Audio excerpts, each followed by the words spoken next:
Ajude os Sussurros do Imaginário a crescer. Ama os audiobooks do canal? Que tal apoiar esse projeto e ajudar a trazer ainda mais histórias incríveis para todos? Contribua com qualquer valor via Pix. Escaneie o QR Code na tela e faça parte dessa jornada literária. Seu apoio nos ajuda a produzir mais e melhor. Cada contribuição mantém viva a magia das histórias e fortalece essa comunidade de apaixonados por literatura. Muito obrigado pelo seu apoio. Bem-vindo aos Sussurros do Imaginário. Nosso canal é totalmente dedicado a audiobooks, proporcionando uma experiência imersiva para todos os amantes de boas histórias. Aqui, você pode relaxar e deixar sua imaginação fluir enquanto escuta os melhores títulos literários. Dica especial: para uma experiência ainda mais completa, recomendamos que você acompanhe o audiobook com o livro físico ou o e-book. Dessa forma, você poderá desfrutar tanto da narrativa quanto do texto original, unindo os dois mundos. Pedimos desculpas especialmente aos deficientes visuais por quaisquer falhas que possam ocorrer nos audiobooks, como trechos em outras línguas, pequenos erros de narração ou tradução. Isso acontece porque utilizamos narração sintética para manter a produção dos áudios. Queremos ouvir você. Sugira nos comentários livros que gostaria de ver aqui no canal. Não se esqueça de curtir, comentar e se inscrever para ficar por dentro de todas as novidades. Obrigado por estar conosco e bons sussurros.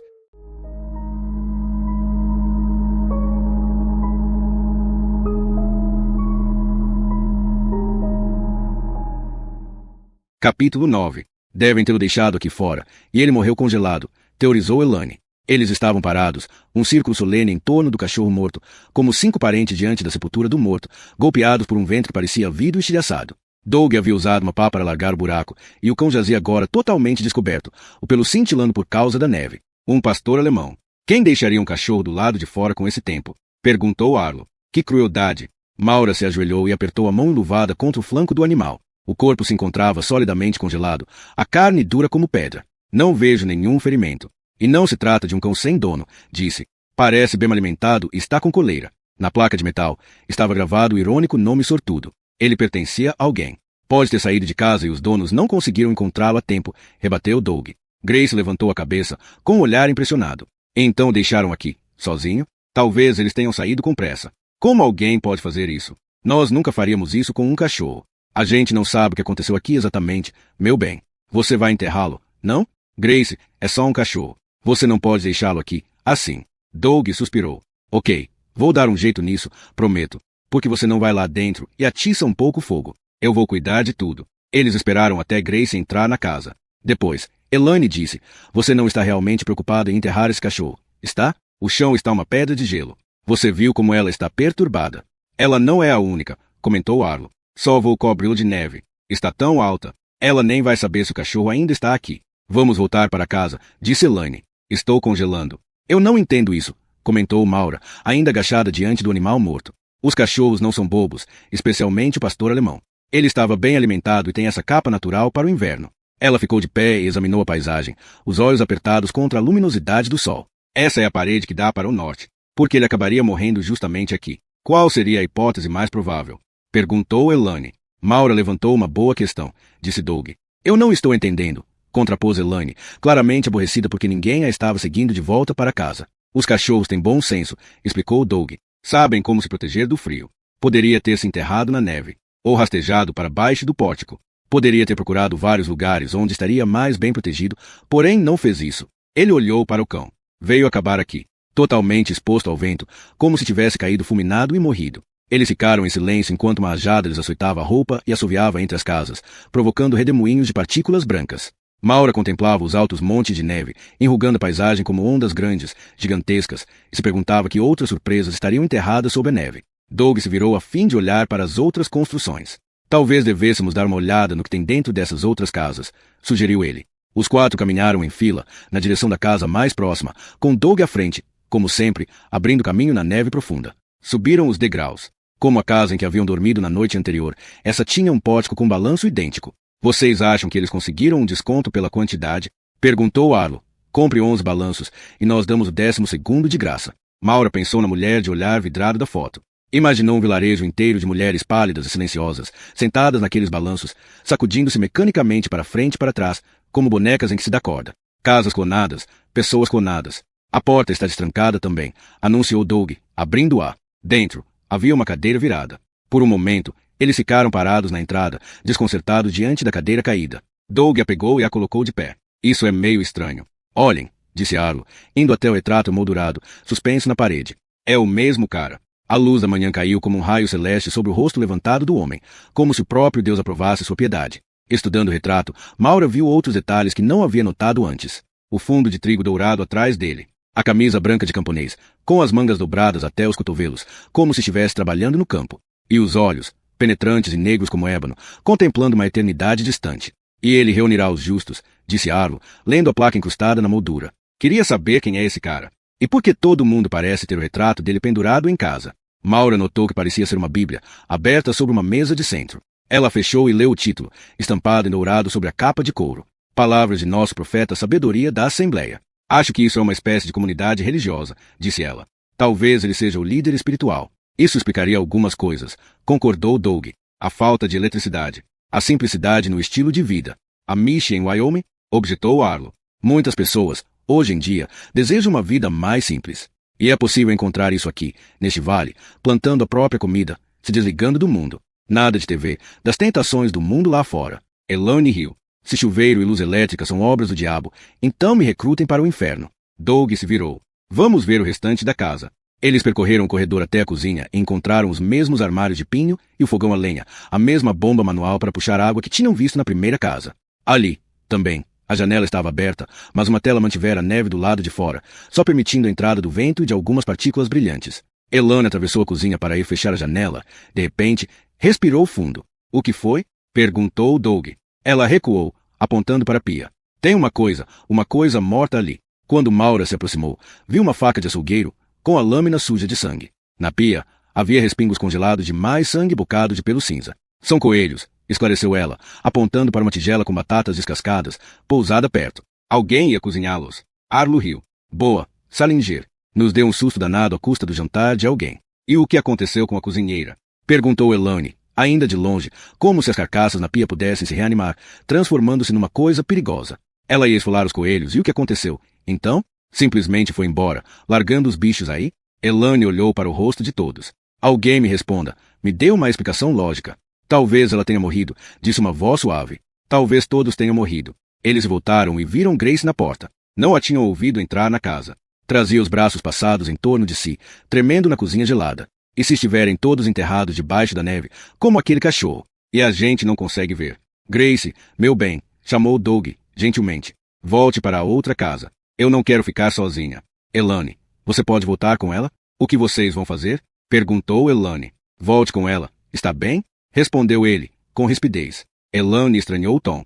Tudo bem, Doug, rebateu ela, com secura. Faça o que você quiser. Eu não faço sempre? Ela pegou a mão de Grace e as duas saíram da cozinha. Doug suspirou. Cara, isso está ficando cada vez mais estranho. E se Grace estiver certa? Questionou Arlo. Você também? Quem sabe o que tem debaixo dessa neve toda? Pode haver corpos. Cala a boca, Arlo, cortou Doug, virando-se para a porta da garagem.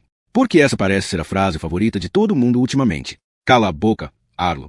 Vamos olhar o restante das casas. Ver se tem alguma coisa que possamos usar. Um rádio, um gerador, sugeriu Doug, entrando na garagem e parando de repente. Acho que acabei de encontrar a nossa saída daqui. Um Jeep Cherokee estava estacionado dentro. Doug correu para a porta do motorista e a abriu. As chaves estão na ignição. Doug, olha, exclamou Maura, apontando para um monte de elos de metal em uma das prateleiras. Acho que são correntes para pneu. Doug deu uma gargalhada de alívio.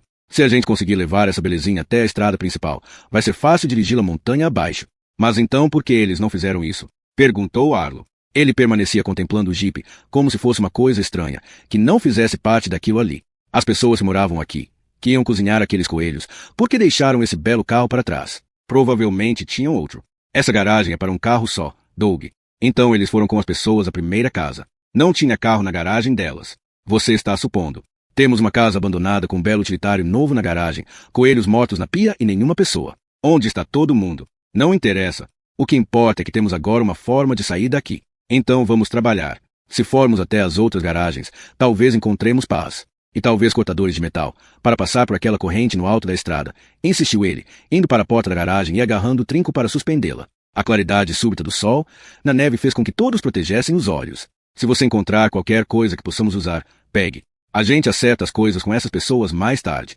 Arlo apertou o cachecol e foi na direção da casa em frente. Maura e Doug se dirigiram para do lado. Ele cavou a neve, em busca do trinco, e ergueu a porta, que se abriu rangendo. Os dois ficaram imóveis, olhando para a garagem. Havia uma picape estacionada dentro. Maura se virou e olhou para o outro lado da rua, onde Arlo tinha acabado de abrir a porta de outra garagem. Ei, tem um carro aqui, gritou ele. O que diabo está acontecendo? Murmurou Doug, correndo e atravessando montes de neve até o joelho, até a próxima casa, onde abriu a garagem. Deu uma olhada no que havia dentro e seguiu em frente, na direção da casa seguinte. Outro carro nessa garagem, exclamou Arlo, do outro lado. O vento uivava como se sentisse dor, e uma rajada veio na direção deles como garanhões brancos escoiciando neve. De repente, a ventania se abrandou, impondo um silêncio estranho, gelado. Maura contemplou a fila de casas diante de si, com todas as portas das garagens agora abertas. Havia um veículo dentro de cada uma delas.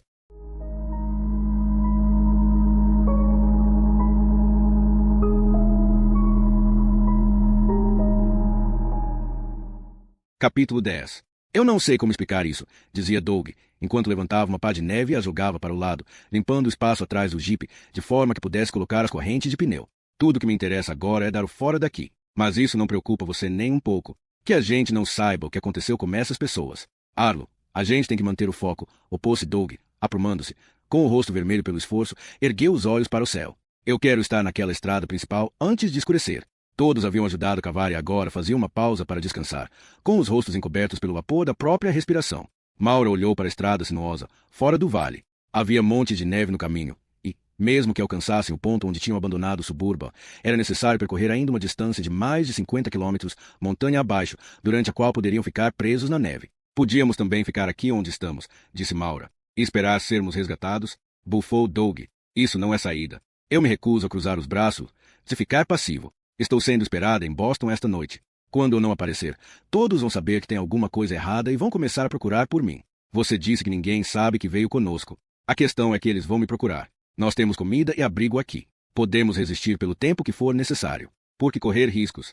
O rosto dele assumiu um tom de vermelho mais escuro ainda. Maura, é minha culpa que tenhamos nos envolvido nessa confusão. E agora eu vou tirar todo mundo dessa. Basta confiar em mim. Eu não estou dizendo que não confio em você. Só estou apontando uma alternativa a ficarmos presos naquela estrada de novo, onde podemos não encontrar abrigo nenhum. Alternativa? Ficar sentado aqui e esperar sabe Deus quanto tempo? Pelo menos estamos seguros. Estamos? Foi Arlo quem fez a pergunta. Eu só vou dizer uma coisa para que vocês todos pensem nela, considerando que sou o único que parece estar preocupado com isso. Mas este lugar, continuou ele, estremecendo a olhar em volta para as casas abandonadas. Algo de ruim aconteceu aqui. Alguma coisa que eu não tenho certeza se acabou. Voto por sairmos o mais rápido possível, assim que pudermos. Eu também, papai, disse Grace. Elone? Perguntou Doug.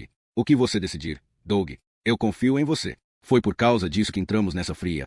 Em primeiro lugar, pensou Maura. Todos nós confiamos em Doug. Mas ela era forasteira. Eram 4 contra 1, e nada que pudesse dizer modificaria o equilíbrio. E talvez eles estivessem certos. Havia algo de errado com aquele lugar, ela sentia. Antigos ecos do mal que pareciam sussurrar no vento. Maura levantou a pá novamente. Com todos trabalhando juntos, fora necessário só mais alguns minutos para liberar espaço suficiente atrás do jipe. Doug arrastou as correntes até as rodas de trás. Elas estão bem gastas, constatou Arlo, franzindo o senho para o metal enferrujado. É o que temos, rebateu Doug. Alguns dos elos estão quebrados. Talvez essas correntes não sirvam. Ela só tem de aguentar até o posto de gasolina, argumentou Doug, subindo no jipe e virando a ignição. O motor pegou de primeira. Ok, estamos bem, exclamou ele, sorrindo pela janela.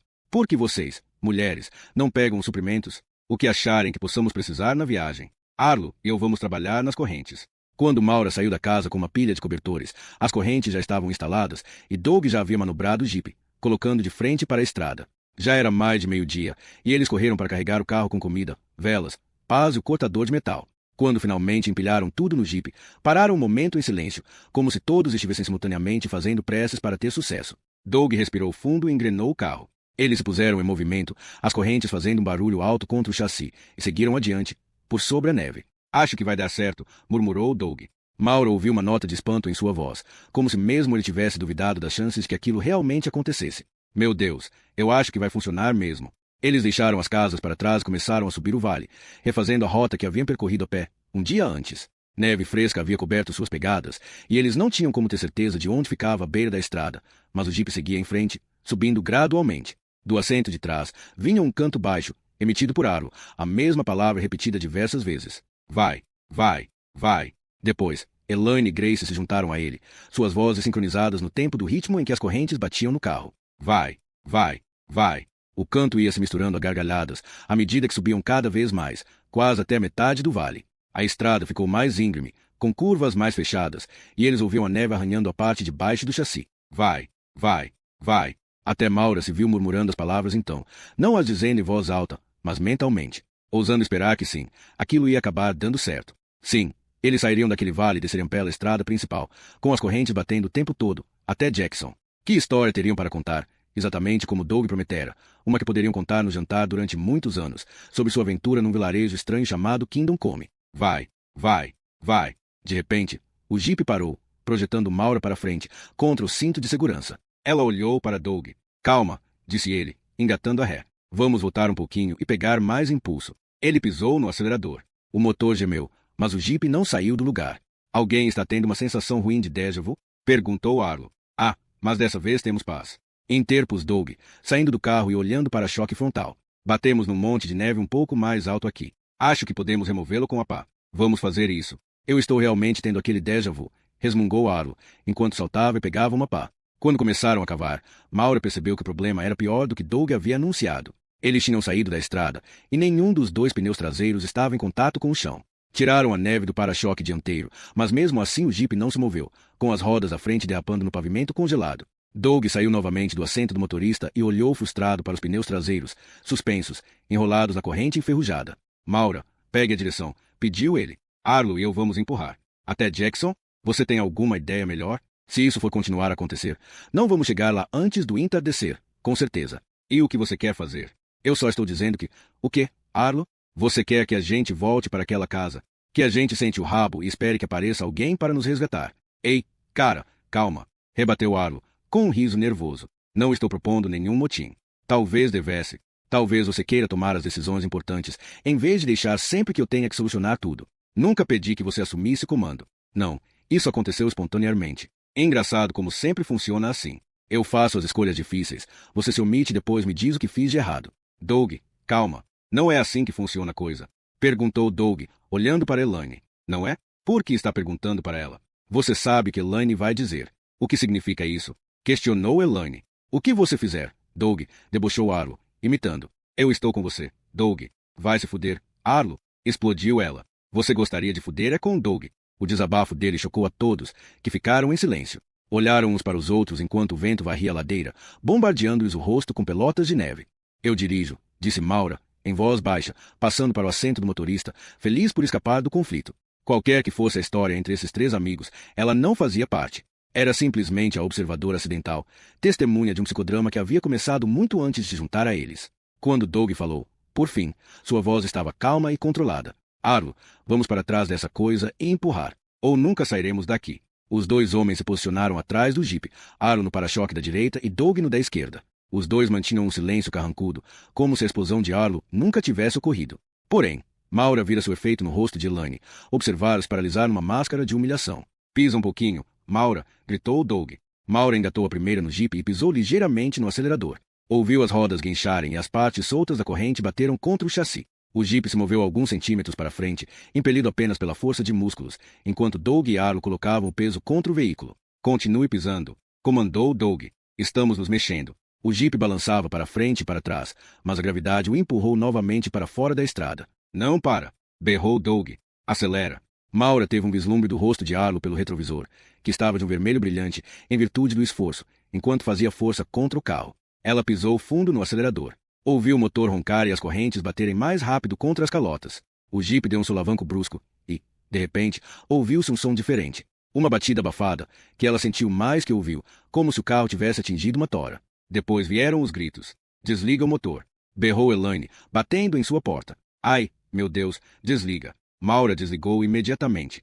Os gritos vinham de Grace. Lamentos agudos, penetrantes, que não pareciam humanos. Maura se virou para olhá-la, mas não via porque a menina estava gritando. Grace estava parada à beira da estrada, com as mãos comprimidas contra o rosto, as pálpebras apertadas, como se tentasse desesperadamente bloquear algo da visão. Maura abriu a porta e saltou do jipe. Havia sangue espalhado sobre a brancura da neve em minhas vermelhas, chocantes. Não o deixe se mexer, gritou Doug. Elane, você tem que mantê-lo imóvel. Os gritos de Grace se transformaram num soluço abafado. Maura correu para a parte traseira do carro, onde o chão estava repleto de sangue, exalando vapor sobre a neve revolvida. Ela não conseguia ver a origem, porque Doug e Elane bloqueavam sua visão, ajoelhados perto do pneu direito traseiro. Só quando se inclinou sobre o ombro de Doug, viu Arlo, de barriga para cima, com o casaco e as calças empapados. Elane pressionava seus ombros para baixo, enquanto Doug apertava a virilha descoberta. Maura divisou a perna esquerda, ou que sobrara dela, e cambaleou para trás, nauseada. Preciso de um torniquete, berrou Doug, esforçando-se para manter as palmas da mão, lambuzadas de sangue, posicionadas sobre a artéria femoral. Maura desafivelou rapidamente o cinto e o arrancou. Ajoelhando-se na neve ensanguentada, sentiu a água gelada ensopar-lhe a calça. Apesar da pressão de Doug sobre a artéria, um fluxo constante de sangue continuava a escorrer para a neve. Ela passou o cinto por baixo da coxa, e sua manga ficou vermelha, criando uma listra estranha sobre o nylon branco. Quando enrolou o cinto, sentiu Arlo tremendo, o corpo entrando rapidamente em choque. Ela apertou forte o torniquete, e o fluxo de sangue diminuiu até se transformar num fio. Só então, com o sangramento controlado, Doug parou de fazer pressão sobre a artéria. Ele recuou para ver a carne despedaçada e o osso se projetando, num membro tão retorcido que o pé apontava numa direção e o joelho na outra. Arlo, chamou Elane. Arlo, repetiu, sacudindo-o, mas ele estava mole e sem reação. Doug tocou seu pescoço. Ele está com pulso e respirando. Acho que só desmaiou. Ai, meu Deus, desesperou-se Elane, levantando-se e cambaleando para longe. Eles a ouviram vomitando na neve. Doug olhou para as mãos. Com um estremecimento, pegou um pouco de neve e começou a esfregar freneticamente o sangue. A corrente do pneu, murmurou ele, esfregando a neve contra a pele, como se assim pudesse se purificar de alguma maneira daquele horror. Um dos elos partidos deve ter prendido na calça dele e enrolado a perna no eixo. Doug deu meia volta, de joelhos, e tomou fôlego, meio suspirando e meio soluçando. Nunca vamos tirar esse jipe daqui. A corrente arrebentou de vez. Doug, temos que levá-lo de volta para casa. Para casa? Questionou ele, olhando-a. O que ele precisa é de uma sala de cirurgia. Ele não pode ficar aqui fora, no frio. Está em choque, argumentou ela, levantando-se e olhando em volta. Grace estava encolhida, sozinha, de costas para eles. Elane se encontrava agachada na neve, como se zonza demais para ficar de pé. Nenhuma das duas poderia ajudar em nada. Eu já volto, disse Maura. Fique aí com ele. Aonde você vai? Eu vi um trenó numa das garagens. Podemos arrastá-lo de volta nele, respondeu ela, começando a correr em direção à vila. As botas escorregavam na trilha deixada pela subida do jipe. Era um alívio deixar para trás a neve ensanguentada e os companheiros traumatizados, concentrando-se numa tarefa concreta, que requeria apenas velocidade e músculos. Ela temia o que aconteceria após removerem Arlo de volta para casa, quando seriam obrigados a confrontar o que havia sobrado de sua perna. Pouco mais que carne mutilada e ossos despedaçados. O trenó. Onde via aquele trenó? Encontrou, por fim, na terceira garagem, pendurado em um gancho na parede, ao lado de uma escada e uma parafernália de ferramentas.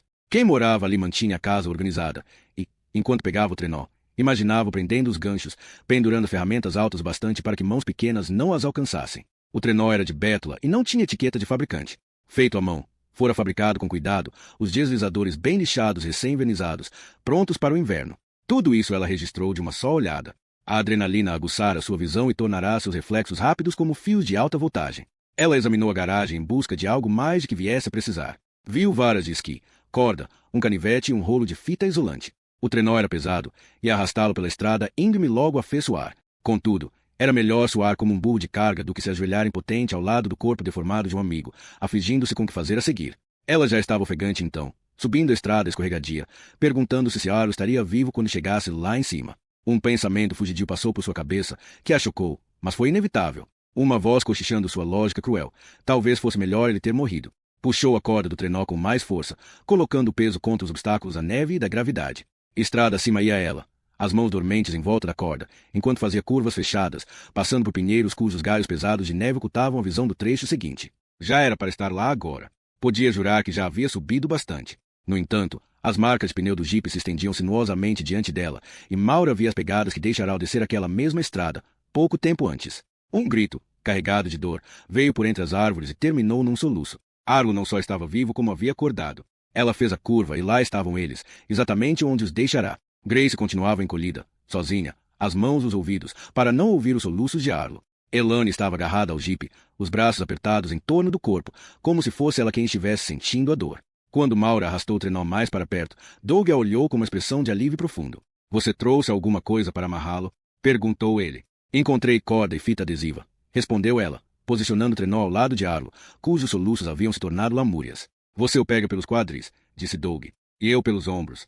Precisamos fazer primeiro uma tala para a perna. Foi por isso que eu trouxe as varas de esqui. Maura, protestou ele, em voz baixa, não tem mais nada para prender em uma tala. Mas temos que mantê-la rígida. Não podemos deixá-la balançando durante toda a descida. Doug olhou para o membro mutilado de Arlo, mas parecia não conseguir se mover. Ele não quer tocar, pensou Maura. Nem ela. Os dois eram médicos, patologistas acostumados a abrir troncos e serrar crânios. Entretanto, carne viva era diferente. Era quente, sangrava e sentia dor. Ao simples toque de sua mão contra a perna ferida, Arlo começou a berrar novamente. Para, por favor. Não. Enquanto Doug segurava, ela isolava a perna com cobertores dobrados, cobrindo ossos estraçalhados, ligamentos partidos e carne exposta, que começava a roxear no frio. Com o membro agora protegido, ela o prendeu nas varas de esqui, usando a fita adesiva. Quando terminou de fazer a tala, Arlo estava reduzido a soluços baixos, o rosto iscado por fios brilhantes de saliva e muco. Não resistiu quando colocaram de lado sobre o trenó, prendendo com fita adesiva. Depois de todas as agonias por que havia passado, o rosto empalidecera até atingir um tom de amarelo, semelhante à cera, de um choque iminente. Doug pegou a corda do trenó, e todos iniciaram a marcha de retorno ao vale, de volta a Kingdom Come.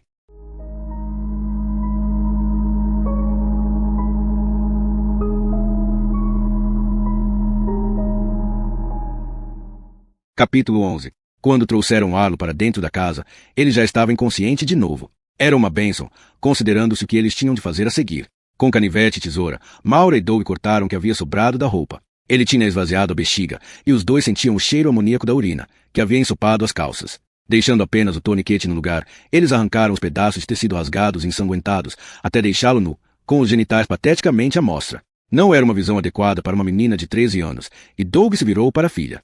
Grace, precisamos de mais lenha para o fogo. Vá lá fora e traga um pouco. Grace, vá. Suas palavras incisivas a puseram em estado de atenção novamente. Ela balançou a cabeça, um pouco zonza, e saiu da casa, deixando entrar uma corrente de vento frio, enquanto a porta se fechou atrás dela. Jesus, murmurou Doug, direcionando toda a atenção à perna esquerda de Arlo. Por onde começamos? Começamos? Havia tão pouco para trabalhar, apenas cartilagens retorcidas e músculos despedaçados. O tornozelo havia sofrido uma rotação de 180 graus, mas o pé se encontrava estranhamente intacto, apesar de ter assumido uma cor azul, sem vida. Poderia ser confundido com plástico, não fosse pelo calo grande e inconfundível no calcanhar. Está morrendo, pensou Maura. O membro, inclusive o tecido, não estava recebendo circulação por causa do torniquete. Ela não precisava tocar o pé para saber que estaria frio e sem pulso. Ele vai perder a perna, disse Doug, ecoando os pensamentos dela. Temos que soltar o torniquete. Será que ele não vai começar a sangrar de novo? Perguntou Elaine, que permanecia na outra extremidade da sala, olhando na direção oposta. Ele gostaria que salvássemos a sua perna. Elaine, se vocês tirarem o torniquete, como vão impedir que ele sangre? Vamos ter que ligar a artéria. O que isso significa? Isolar o vaso danificado e amarrá-lo. Isso vai interromper um pouco o fluxo de sangue para a parte de baixo da perna, mas ele ainda teria uma circulação alternativa suficiente para manter os tecidos vivos, explicou Doug, olhando para a perna, pensativo. Vamos precisar de instrumentos. Sutura. Deve ter uma caixa de costura nesta casa. Pinça, uma faca afiada. Elaine, ponha um pouco de água para ferver. Doug, interrompeu Maura. Ele provavelmente rompeu vários vasos. Mesmo que a gente ligue um, ele pode sangrar pelos outros. Não dá para expor e ligar todos. Não sem anestesia. Seria preferível, então, amputar agora. É isso que você quer que a gente faça? Desistir? Pelo menos, ele ficaria vivo. E sem uma perna. Não é o que eu gostaria que fizessem se eu fosse ele. Você não é ele. Não pode tomar essa decisão por ele. Nem você, Maura. Ela olhou para Arlo e considerou a perspectiva de cortar a perna. De perfurar carne que ainda estava viva e com sensibilidade. Ela não era cirurgiã. Os indivíduos que paravam em sua mesa não espirravam sangue quando ela os cortava. Não gritavam. Isso pode se transformar numa complicação grande e séria. Olha, nós temos duas escolhas, disse Doug. Ou tentamos salvar a perna, ou a deixamos como está, deixando necrosar e gangrenar, o que poderia matá-lo do mesmo jeito. Não acho que tenhamos muitas opções aqui. Temos que fazer alguma coisa. Em primeiro lugar, não causar dano. Você não acha que isso se aplica? Acho que vamos nos arrepender se não agirmos. É nossa responsabilidade, pelo menos, fazer uma tentativa para salvar a perna. Os dois baixaram os olhos quando Arlo respirou mais ruidosamente e gemeu. Por favor, não acorde, pensou ela. Não nos faça cortá-lo com você berrando. Porém, os olhos de Arlo se abriram devagar. Embora estivessem embaçados, devido à confusão mental, ele se encontrava plenamente consciente e tentava focar o rosto dela. Prefiro morrer, sussurrou ele. Ai, Deus, eu não tenho como aguentar isso. Arlo, chamou Doug. Ei, amigo, a gente vai te dar uma coisa contra a dor, ok? Vamos ver o que conseguimos encontrar. Por favor, murmurou Arlo. Por favor, me matemática. Ele já estava, então, soluçando. As lágrimas escorriam-lhe pelo rosto. O corpo todo tremia tanto que Maura chegou a achar que estivesse tendo uma convulsão. Contudo, o olhar permanecia fixo neles, implorando. Ela colocou um cobertor sobre seu corpo descoberto. O fogo na lareira queimava com brilho. Então, reavivado por uma nova leva de lenha. E, com o aumento do calor, o cheiro de urina ficou mais forte. Tem Advil na minha bolsa, avisou ela a Doug. Ficou lá no jipe. Advil? Não vai provocar nem cócegas num caso desses. Eu tenho Valium, gemeu Arlo. Na minha mochila. Também ficou no jipe, disse Doug, pondo-se de pé. Eu vou lá pegar as nossas coisas e trazer tudo de volta. E eu vou dar uma busca nas casas. Prontificou-se Maura. Tem que haver alguma coisa neste vale que a gente possa usar. Eu vou com você, Doug, ofereceu Elaine. Não, você precisa ficar aqui com ele, respondeu Doug. Com relutância, o olhar de Elaine baixou para Arlo. Estava claro ser aquele o último lugar em que ela queria estar, sozinha com o homem aos soluços. E ferva um pouco de água, pediu ele, ao sair pela porta. Nós vamos precisar. Lá fora, o vento açoitava o rosto de Maura com nuvens de neve que espetavam como alfinetes, mas ela se sentia feliz por estar longe da casa e respirando ar fresco, que não cheirava a sangue e urina. Enquanto se dirigia à casa ao lado, ouviu passos atrás de si. Ao se virar, viu que Grace a havia seguido. Posso ajudar você a procurar? Perguntou a garota. Maura olhou por um momento, achando que Grace iria atrapalhar mais que ajudar. No entanto, naquele instante, a menina parecia perdida, apenas uma criança assustada que eles tinham ignorado tempo demais. Acabou assentindo. Você pode ser de grande ajuda, Grace. Venha comigo. Elas subiram os degraus do pórtico e entraram na casa. Que tipo de remédio estamos procurando? Perguntou a adolescente, enquanto subiam a escada para o segundo andar. Qualquer coisa. Nem perca tempo lendo rótulos. Pegue tudo. Maura entrou num quarto e tirou a fronha de 2 travesseiros, atirando uma para Grace. Procure nas comodas e nas mesas de cabeceira. Qualquer lugar onde eles pudessem guardar comprimidos. No banheiro, Maura examinou o conteúdo do armário, pondo algumas coisas na fronha. Deixou as vitaminas de lado, mas pegou todo o resto. Laxantes, aspirina, peróxido de hidrogênio. Qualquer um deles poderia ser útil. Ela ouvia Grace no quarto ao lado, abrindo e fechando gavetas.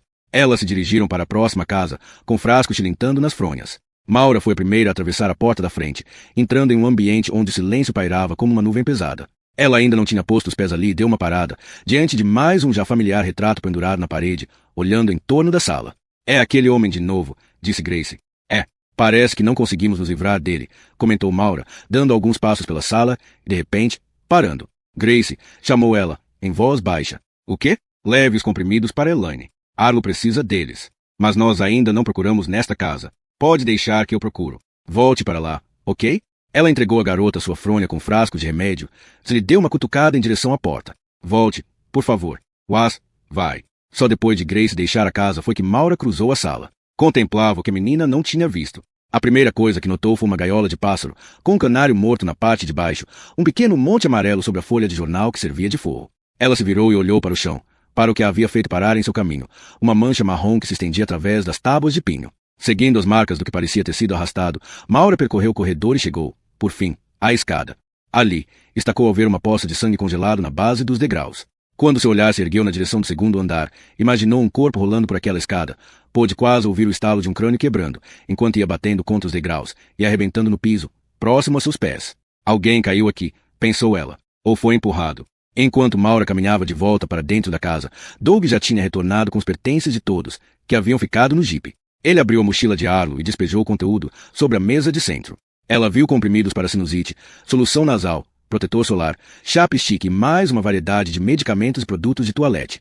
Tudo de que um homem precisava para ficar bem arrumado, mas nada que o ajudasse a mantê-lo vivo. Só quando abriu um bolso lateral foi que encontrou um frasco com comprimidos. Valium, 5 miligramas. Para espasmos musculares, leu ele. Vai ajudá-lo a aguentar isso. Doug, chamou Maura, em voz baixa. Numa das casas, eu encontrei. Calou-se quando Grace e Elaine entraram na sala. Encontrou o quê? Depois eu digo. Doug espalhou todos os medicamentos que tinham conseguido encontrar. Tetraciclina, amoxicilina, enumerou ele, sacudindo a cabeça. Se a perna infeccionar, ele vai precisar de antibióticos melhores do que estes. Pelo menos, achamos um pouco de Percocet, disse Maura, abrindo o frasco. Mas só tem 12 comprimidos. Temos mais alguma coisa. Elaine em terpos. Eu sempre tenho codeína na minha. Interrompeu-se de repente, franzindo o senho diante do que Doug havia trazido do jipe. Onde está minha bolsa? Só encontrei uma bolsa, retrucou Doug, apontando. É a de Maura. Onde está a minha? Elaine. Foi tudo que encontrei no jipe. Então você não a viu. Tem codeína nela. Eu vou pegá-la mais tarde, ok? Disse ele, ajoelhando-se ao lado de Arlo. Vou dar a você uns comprimidos, amigo. Me apaga, implorou Arlo. Não aguento mais de dor. Isso vai ajudar, consolou Doug, levantando gentilmente a cabeça de Arlo e colocando 2 comprimidos de Valium e 2 de Percocet em sua boca, com um pouco de uísque para engolir. Pronto. Primeiro, vamos dar a esses medicamentos um tempo para agir. Primeiro? Perguntou Arlo, engasgando-se com o uísque, e novas lágrimas escorreram de seus olhos. Como assim? Precisamos trabalhar na sua perna. Não toquem nela. A sua circulação foi interrompida com o torniquete. Se a gente não der uma afrouxada, a sua perna vai gangrenar. O que você vai fazer? Nós vamos desatar a artéria rompida e então controlar o sangramento. Acho que você lesionou a artéria tibial posterior ou a anterior. Se uma delas ainda estiver intacta, pode ser que haja circulação suficiente para alimentar a sua perna com sangue e mantê-la viva. Isso quer dizer que vocês vão ter que mexer lá. Nós precisamos isolar a artéria que está sangrando. Arlo sacudiu a cabeça. De jeito nenhum. Se for a tibial anterior, só vamos passar entre alguns músculos, bem embaixo do joelho. Esqueça. Não toque em mim. Eu só estou pensando no que é melhor para você. Vai doer um pouco, mas no fim você vai ficar feliz de eu. Um pouco? Um pouco? Insistiu Arlo, dando um riso de desespero. Fique longe de mim. Escuta, eu sei que dói, mas você não sabe de merda nenhuma, Doug. Arlo, saia de perto. Elaine, pelo amor de Deus, faça ele sair de perto. Doug se pôs de pé. A gente vai deixar você descansar agora, ok? Grace, fique aqui com ele, pediu Doug, olhando para Maura e Elaine. Vamos para outro lugar. Eles se reuniram na cozinha. Elaine havia deixado uma panela com água para esquentar no fogão a lenha e já estava fervendo, pronta para esterilizar os instrumentos. Através da janela embaçada pelo vapor, Maura viu que o sol já estava caindo em direção ao horizonte. Você não pode obrigá-lo a passar por isso, falou Maura. Mas é para o bem dele. Uma operação sem anestesia? Pense nisso, Doug. Vamos dar ao Valium um tempo para agir. Ele vai se acalmar, mas não vai ficar inconsciente. Vai sentir a incisão. Ele vai nos agradecer por isso mais tarde. Confie em mim, argumentou Doug, virando-se para Elaine. Você concorda comigo, não? Não podemos abrir mão da perna dele. Elaine hesitou, dividida entre aquelas 2 opções terríveis. Ligar a artéria é a única forma de removermos o torniquete. O único jeito de restabelecer algum fluxo sanguíneo. Vocês realmente acham que vão conseguir fazer isso? É um procedimento fácil. Maura e eu conhecemos anatomia. Mas ele vai se mexer, disse Maura. Pode haver mais perda de sangue. Eu não concordo com isso, Doug. A alternativa é sacrificar o membro. Acho que a questão do membro já é uma causa perdida. Eu não acho, insistiu Doug, voltando-se para Elaine. Vamos ter que fazer uma votação. Tentamos salvar a perna ou não? Elaine respirou fundo e balançou a cabeça. Acho que estou com você. Claro que estaria. Arlo estava certo. Ela sempre está do lado de Doug. Maura? Perguntou ele. Você sabe o que eu penso. Doug olhou pela janela. Não temos muito tempo. Estamos perdendo a luz do dia e não sei se vamos conseguir ver o suficiente com lamparina de querosene. Ele olhou para Maura. Elaine e eu votamos por seguir em frente com a coisa. Vocês esqueceram um voto. O de Arlo, e ele deixou muito claro o que quer. Ele não tem competência para tomar decisão nenhuma agora. É a perna dele, e podemos salvá-la. Mas eu preciso da sua ajuda. Maura, não tenho como fazer isso sem você. Pai? Chamou Grace, parada na porta da cozinha. Ele não está muito bem. Como assim? Ele não está mais falando. E está roncando muito alto. Doug assentiu. As drogas devem ter produzido efeito. Vamos ferver alguns instrumentos. E vamos precisar de agulhas. Um carretel de linha, disse ele, olhando para Maura. Então, você vai me ajudar ou não? Não importa o que eu diga, pensou ela. Ele vai fazer de qualquer forma. Vou ver o que consigo encontrar, assentiu ela. Eles levaram 1 hora para juntar e esterilizar todos os itens que conseguiram encontrar. Àquela altura, apenas uma claridade fraca de fim de tarde passava pela janela. Eles acenderam a lamparina de querosene e, à luz daquela chama incerta, os olhos de Arlo estavam imersos na sombra, como se seus tecidos moles estivessem entrando em colapso, o corpo se consumindo. Doug retirou o cobertor, liberando o cheiro acre que impregnava o tapete saturado de urina. A perna estava pálida como um pedaço de carne fria. Por mais que esfregassem, não conseguiriam eliminar todas as bactérias das mãos, mas Doug e Maura tentaram mesmo assim, ensaboando e enxaguando até a pele ficar quase esfolada. Só então Doug pegou a lâmina. Tratava-se de uma faca de descascar frutas, a mais delicada que conseguiram encontrar, e eles a haviam afiado antes de esterilizar. Quando se inclinou sobre a perna, o primeiro indício de incerteza passou por seus olhos. Ele olhou para Maura. Pronta para soltar o torniquete? Perguntou Doug. Você não soltou a artéria ainda, disse Elaine. Precisamos identificar que a artéria é essa. E a única forma é ver onde ele está sangrando. Você tem que segurá-lo, Elaine, porque ele vai acordar, explicou Doug, olhando para Maura e balançando a cabeça afirmativamente. Mal ela soltou o torniquete, um jato de sangue jorrou do ferimento, salpicando o rosto de Doug. É a tibial anterior, afirmou ele. Tenho certeza. Aperta o cinto. gritou Elaine, em pânico. Ele está sangrando demais. Maura apertou de novo o torniquete e olhou para Doug. Ele respirou fundo e começou a cortar. Ao primeiro corte da faca, Arlo despertou com um grito. Segurem-no! Segurem-no! Arlo continuava a berrar, empurrando-os para longe. Os tendões do pescoço tão tensos se pareciam prestes a se partir. Elaine empurrava-lhe os ombros contra o chão, mas não conseguiu impedir de bater e chutar seus torturadores. Maura tentava imobilizar-lhe as coxas, mas o sangue e o suor haviam tornado a pele desnuda e escorregadia, de maneira que ela jogou todo o peso em cima dos quadris dele. Os berros de Arlo se transformaram em gritos agudos, que penetravam até os ossos dela, tão profundos como se o som estivesse saindo do seu próprio corpo, como se ela gritasse também. Doug disse algo, mas Maura não conseguia ouvi-lo com todos aqueles berros. Só quando levantou os olhos, viu que ele tinha pousado a faca. Parecia exausto, o rosto brilhando de suor, mesmo naquela sala fria. Está feito, disse ele, ajoelhado, limpando a testa com a manga da camisa. Acho que consegui. Arlo soltou um soluço de agonia. Vai se fuder, Doug. Vão se fuder todos vocês. Arlo, tivemos que fazer isso, disse Doug. Maura, afrouxe o torniquete. Vamos ver se conseguimos controlar o sangramento. Devagar. Maura foi desapertando o cinto, meio que esperando ver outro jato de sangue. Entretanto, nenhum fio escorreu, nem uma gota sequer. Doug tocou o pé de Arlo. A pele ainda está fria, mas acho que está começando a ficar rosada. Ela sacudiu a cabeça. Não estou vendo nenhuma perfusão. Não, veja. Está mudando de cor, com certeza, insistiu ele, pressionando a palma da mão contra a carne. Acho que está esquentando. Maura franziu o senho diante daquela pele que parecia tão morta e pálida quanto antes, mas não disse nada. Não fazia diferença o que ela pensava. Doug se convencera de que a operação fora um sucesso, que haviam feito exatamente necessário, que tudo iria dar certo. No mundo de Doug, tudo sempre dava certo. Então seja ousado, pule de aviões e deixe o universo tomar conta de você.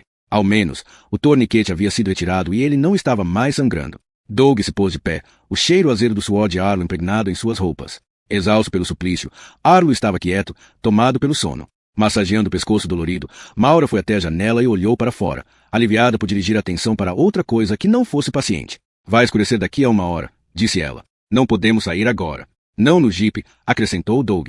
Não com aquela corrente de pneu quebrada. Ela podia ouvi-lo sacudindo todos os frascos de remédio. Temos o suficiente de Percocet para mantê-lo confortável por pelo menos mais um dia. E, além disso, Elaine disse que tem codeína na bolsa. Se eu conseguisse encontrá-la. Maura se virou da janela. Todos pareciam tão exauridos quanto ela. Elaine estava jogada sobre o sofá. Doug contemplava com ar alheio a fileira de frascos de remédio.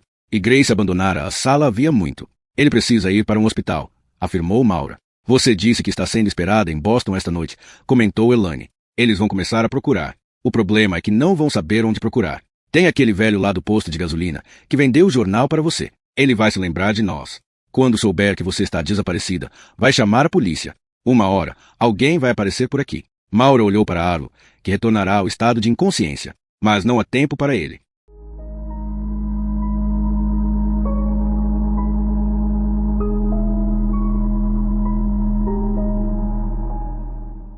Capítulo 12. O que você queria me mostrar? Perguntou Doug. Venha comigo, sussurrou Maura, fazendo uma pausa na porta e olhando para a sala, onde os outros haviam adormecido. Aquela era a hora de dar uma escapada. Ela pegou lamparina de querosene e saiu, noite afora. Uma lua cheia havia surgido, e o céu estava repleto de estrelas. Maura não precisava da lamparina para enxergar o caminho. A própria neve parecia emitir luz sob seus pés. O vento havia parado, e o único som que se ouvia era o de suas passadas, triturando a camada de gelo que recobria a neve, como glacê. Ela ia na frente, guiando através da fileira de casas silenciosas. Você pode me dar uma pista? Pediu ele. Eu não queria falar disso na frente de Grace, mas encontrei algo. O quê? Está nessa casa, disse Maura, parando diante do pórtico, levantando o olhar para as janelas, que não refletiam a luz das estrelas, nem da lua, como se a escuridão lá dentro pudesse engolir até o mais tênue raio de luz. Ela subiu os degraus e abriu a porta. A lamparina lançava um círculo de luz débil em torno deles, enquanto cruzavam a sala. Para além dessa circunferência, na penumbra que os envolvia, pairavam as silhuetas escuras da mobília e o lampejo de claridade que se refletia na moldura do retrato. O homem de cabelos escuros os encarava na foto, os olhos quase vivos na sombra. Isso foi o que eu percebi primeiro, avisou ela, apontando para a gaiola de pássaro a um canto. Doug se aproximou e olhou para o interior da gaiola, vendo o canário sem vida na parte de baixo. Outro animal de estimação morto, como o cachorro. Quem deixa um canário de estimação morrer de fome? Esse pássaro não morreu de fome, contestou Maura. O quê? Veja, está cheio de sementes aqui, explicou ela, trazendo a lâmpada até a gaiola, a fim de mostrar que o comedouro estava repleto de alpiste e que a água havia congelado no bebedouro. As janelas também foram deixadas abertas nesta casa, completou. Ele morreu congelado. E tem mais, acrescentou ela, caminhando pelo corredor e apontando para manchas sobre as tábuas de pinho, como se alguém tivesse passado um pincel sobre elas. À luz baixa da lamparina, a nódoa parecia mais preta que marrom. Doug examinou a marca e não tentou explicá-la. Não disse uma única palavra. Em silêncio, ia seguindo a mancha à medida que ficava maior, até chegar à escada, onde parou, com os olhos fixos na poça de sangue seco a seus pés. Maura ergueu a lamparina e a luz revelou pingos escuros nos degraus. As marcas começam mais ou menos na metade, falou ela. Alguém caiu por essa escada, batendo nos degraus na descida, e foi parar aqui. Ela baixou a lamparina, iluminando a poça seca na base da escada. Alguma coisa brilhava naquele sangue, um fio prateado que não percebera mais cedo, à tarde. Maura agachou e viu que se tratava de um fio longo, de cabelo louro, parcialmente grudado no sangue coagulado. Uma mulher. Ela havia ficado deitada ali, enquanto o coração continuava a bater, pelo menos durante alguns minutos. Tempo suficiente para um pequeno lago de sangue se formar sobre seu corpo. Acidente? Perguntou ele. Ou homicídio? Na luz opaca, ela viu a boca de Doug se retorcer num meio sorriso. É uma médica legista falando. O que vejo aqui não é necessariamente a cena de um crime. Só sangue. E um bocado. Mas nenhum corpo. Nada que nos diga como aconteceu, de uma forma ou de outra. A falta do corpo é o que me preocupa. Eu ficaria bem mais preocupado se ainda estivesse aqui. Mas onde está? Quem levou? A família? Talvez a tenham levado para um hospital. Isso explicaria por que o canário foi esquecido. Eles carregariam uma mulher ferida, Doug. Não a arrastariam pelo chão feito uma carcaça. Mas se estivessem tentando se livrar de um corpo. O olhar dele seguiu as marcas do corpo arrastado até desaparecerem nas sombras do corredor. Eles não voltaram para limpar o sangue. Talvez planejassem, contrapôs ela. Talvez não tenham conseguido voltar ao vale. Doug olhou para ela. A nevasca os impediu. Ela balançou a cabeça. A chama da lamparina tremeu, como se atingida por uma respiração fantasmagórica. Arlo estava certo. Alguma coisa terrível aconteceu neste vilarejo, Doug. Algo que deixou manchas de sangue, animais de estimação mortos e casas vazias, afirmou Maura, olhando para o chão. E provas que contam uma história. Estamos esperando que alguém volte e nos encontre. Ela ergueu os olhos para Doug. Mas se não vierem aqui para nos resgatar... Doug se sacudiu, como se tentando se livrar do peso mórbido daquelas palavras. Estamos falando de uma comunidade inteira que desapareceu, Maura, argumentou ele. 12 casas, 12 famílias. Se alguma coisa aconteceu a tanta gente, não há como esconder. Neste vale, daria para esconder muita coisa. Ela olhou para as sombras que o cercavam, pensou no que poderia estar oculto para além da luz da lamparina e apertou um pouco o casaco. Não podemos ficar neste lugar. Era você que achava que deveríamos esperar pelo resgate. Você disse isso hoje de manhã. De hoje de manhã até agora, as coisas foram de mal a pior. Eu estou tentando tirar a gente daqui. Estou fazendo o possível. Eu não disse o contrário. Mas é o que está pensando, não? Que é tudo culpa minha, disse ele, dando um suspiro profundo e virando-se para o outro lado. Prometo que vou encontrar um jeito de tirar a gente daqui. Eu não estou culpando você. Ele sacudiu a cabeça na escuridão. Mas devia. As coisas simplesmente deram errado. Coisas que ninguém podia prever. E agora estamos presos. E Arlo provavelmente vai perder a perna. Se não algo pior, sugeriu ele, ainda de costas para Maura, como se não conseguisse olhá-la nos olhos. Eu lamento ter convencido você a embarcar nessa. Com certeza essa não era a viagem que eu estava planejando, não com você junto. Especialmente com você. Ele se voltou para olhá-la, e a luz da lamparina aprofundava cada reentrância em seu rosto. Aquele não era o mesmo homem cujos olhos tinham cintilado para ela no restaurante, que havia falado com tanta despreocupação sobre confiar no universo. Eu precisei de você hoje, Maura, falou ele. Pode ser egoísta da minha parte, mas, por mim e por Arlo, estou contente que você esteja aqui. Ela esboçou um sorriso. Não posso dizer que sinta a mesma coisa. Não, tenho certeza de que você preferiria estar em qualquer outro lugar agora. Como naquele avião, indo para casa, para Daniel. Àquela altura, seu voo teria chegado e ele já estaria sabendo que ela não estava a bordo. Teria ficado desesperado? Ou pensaria que aquela era sua forma de castigá-lo por todo o sofrimento que havia lhe causado? Você me conhece bem. Se me ama, vai saber que estou com algum problema. Eles saíram do corredor sujo de sangue, caminharam de volta pela escura sala da frente e chegaram ao lado de fora, a uma paisagem iluminada pela lua e pelas estrelas. Podiam ver a luz do fogo brilhando na casa onde os outros dormiam. Estou cansado de estar no comando, reclamou Doug, olhando para a janela. Cansado de sempre ir à frente. Mas é o que esperam de mim. Quando as coisas não dão certo, Arlo se queixa, mas nunca assume a dianteira. Ele prefere ficar em segundo plano e reclamar. E Elaine, você já viu como ela é. Sempre. Você decide, Doug, porque ela é apaixonada por você. Ele meneou a cabeça. Nunca percebi. Somos amigos. Só isso. Nunca passou disso. Da minha parte, não. Mas a dela é diferente. E Arlo sabe. Nunca a encorajei, Maura. Jamais faria isso com ele, afirmou Doug, virando-se para ela, as feições mais acentuadas e nítidas à luz da lamparina. Era você que eu queria. Ele tocou seu braço. Nada além do roçar de sua luva na manga do casaco dela. um convite silencioso dizendo-lhe que o movimento seguinte era com ela. Maura se afastou, saindo propositalmente de seu alcance. Vamos ver, Arlo. Então não há nada entre nós. Ah, nunca houve. Por que você aceitou o meu convite? Por que veio com a gente? Você me pegou num momento particular, Doug. Um momento em que eu precisava fazer alguma coisa louca, impulsiva, explicou ela, tentando afastar as lágrimas que borravam a luz da lamparina, transformando-a numa neblina dourada. Foi um erro. Então não foi por minha causa. Foi por outra pessoa. O homem de quem você falou no jantar. O homem que você não pode ter. Sim. Essa situação não mudou, Maura. Mas eu mudei, disse ela, afastando-se. Quando entrou, viu que todos ainda dormiam e o fogo se transformará num braseiro brilhante. Pôs mais uma hoxa e ficou em pé, na frente da lareira, enquanto as chamas se avivavam, sibilando e estalando. Ouviu Doug entrar e fechar a porta, e a rajada súbita de ar fresco fez com que as labaredas se movessem. Arlo abriu os olhos e murmurou. Água. Por favor, água. Claro, amigo, falou Doug, ajoelhando-se segurando a cabeça de Arlo, enquanto encostava o copo em seus lábios. Ele tomou goles sedentos, deixando escorrer metade pelo queixo. Satisfeito, deixou a cabeça cair sobre o travesseiro. Que mais você quer? Está com fome? Perguntou Doug.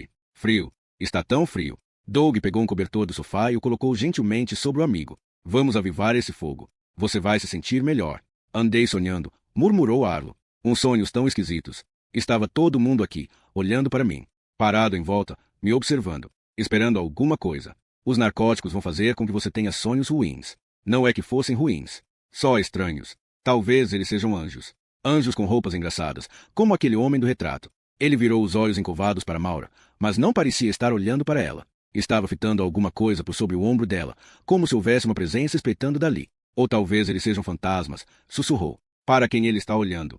Ela se virou e olhou para o vazio. Viu o retrato do homem de olhos negros como carvão, mirando-a. O mesmo retrato que havia pendurado em todas as casas de Kingdom Come. Seu rosto brilhava com o reflexo do fogo, como se chamas sagradas ardessem dentro dele. E ele reunirá os justos, disse Arlo, citando a placa sobre a moldura do retrato. E se for verdade?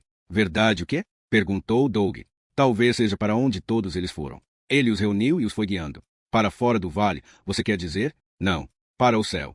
Uma madeira estalou na lareira, como um tiro de revólver. Maura pensou no pano bordado em ponto de cruz que tinha visto num dos quartos. Preparem-se para a eternidade. É estranho, vocês não acham? Insistiu Arlo. Como nenhum dos rádios de carro funciona aqui. Só se ouve estática. Nenhuma estação. E não tem sinal de celular. Nada. Estamos no meio do nada, disse Doug. E num vale. Não há recepção. Tem certeza de que é só isso? O que mais poderia ser? E se alguma coisa realmente ruim acontecesse lá fora, no mundo, isolados aqui, não ficaríamos sabendo. Como o quê? Uma guerra nuclear.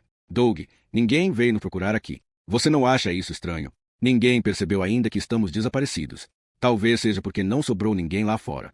Todo mundo se foi, sugeriu Arlo, com os olhos fundos, olhando em torno da sala, onde sombras brincavam nas paredes. Acho que sei quem eram essas pessoas, Doug.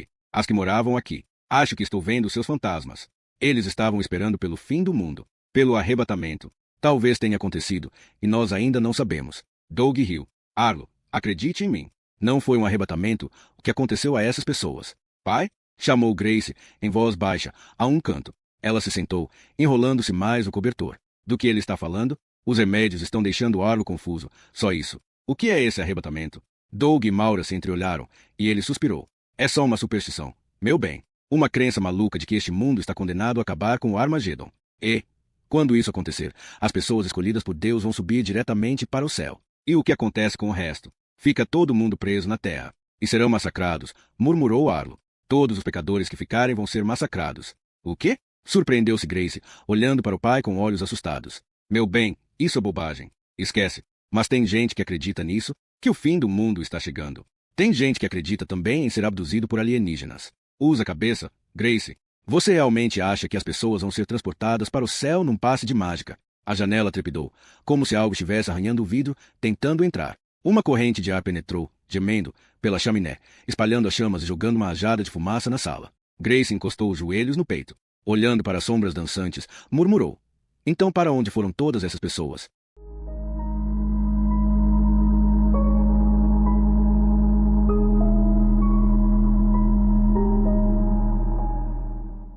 Capítulo 13. A garota pesava 10 quilos de não. Não. Cama. Não. Dormir. Não. Não. Não.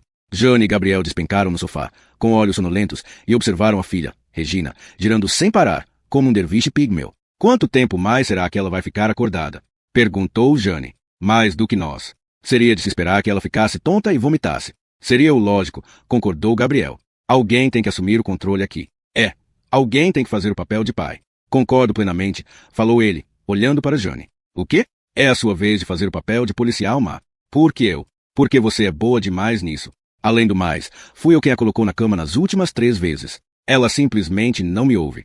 Porque ela já entendeu que o senhor FBI é um marshmallow. Ele olhou para o relógio. Jane, já é meia-noite. A filha do casal girava cada vez mais rápido. Quando eu tinha a idade dela, será que era tão cansativa assim? Perguntou-se Jane. Deve ser isso que o termo justiça poética significa. Um dia, você vai ter uma filha igualzinha a você. Costumavas queixar sua mãe. E aí está ela. Gemendo, Jane se levantou do sofá. A policial má finalmente entrando em ação. É hora de ir para a cama, Regina, comandou ela. Não. Sim. Não.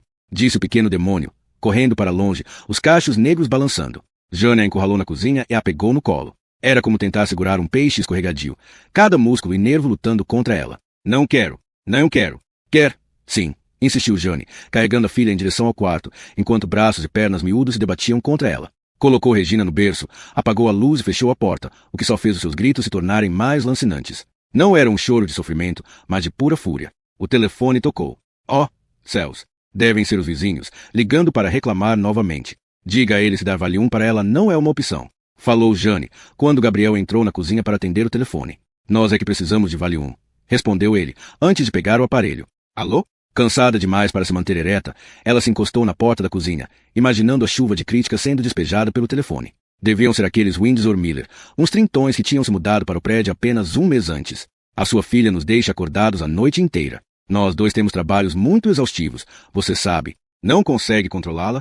Eles não tinham filhos, de maneira que não lhes ocorria que uma criança de 1 ano e meio não podia ser ligada e desligada como um aparelho de TV. Jane tivera certa vez um vislumbre do apartamento deles, e era irrepreensível. Sofá branco, carpete branco, paredes brancas. O apartamento de um casal que enlouquecia à simples ideia de mãozinhas meladas se aproximando de seus móveis preciosos. É para você, avisou Gabriel, estendendo o fone. Vizinhos? Daniel Broff. Ela olhou para o relógio da cozinha. Ligando à meia-noite, devia ter alguma coisa errada. Ela pegou o telefone. Daniel? Ela não estava no avião. O quê? Acabei de sair do aeroporto. Maura não estava no voo em que tinha reserva. E ela não me ligou. Eu não sei o que, disse ele, até que fez uma pausa, e Jane ouviu o som de um carro buzinando. Onde você está? Perguntou ela. Estou entrando no túnel Sumner agora. A ligação vai cair a qualquer momento. Por que não dá uma passada aqui em casa? Perguntou Jane. Agora, Gabriel e eu estamos acordados. Poderíamos conversar sobre isso. Alô? Alô? O túnel havia interrompido a ligação. Ela desligou e olhou para o marido. Parece que temos um problema.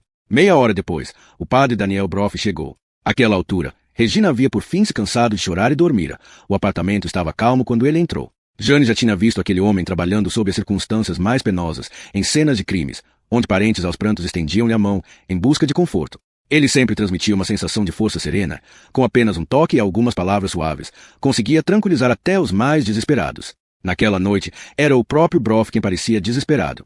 Ele tirou o pesado casaco de inverno, e Jane viu que não usava colarinho de clérigo, mas um suéter azul e uma camisa Oxford. Roupas à paisana o faziam parecer mais vulnerável. Ela não apareceu no aeroporto, começou ele. Fiquei esperando quase 2 horas. Sei que o voo dela chegou, e todos pegaram a bagagem. Mas ela não estava lá. Talvez vocês tenham se desencontrado, especulou Jane. Ela pode ter saído do avião e não ter visto você. Ela teria me ligado. Você tentou ligar para ela? Várias vezes. Ninguém atende. Não consegui falar com ela o fim de semana todo, desde que liguei para você. E eu descartei as suas preocupações, pensou ela, sentindo uma ponta de culpa. Vou fazer um café, disse Jane. Acho que vamos precisar. Eles estavam na sala de estar, Jane e Gabriel no sofá e Broff numa poltrona. O calor do apartamento não lhe trouxera nenhuma cor ao rosto, ainda estava pálido, e tinha as mãos apertadas sobre os joelhos.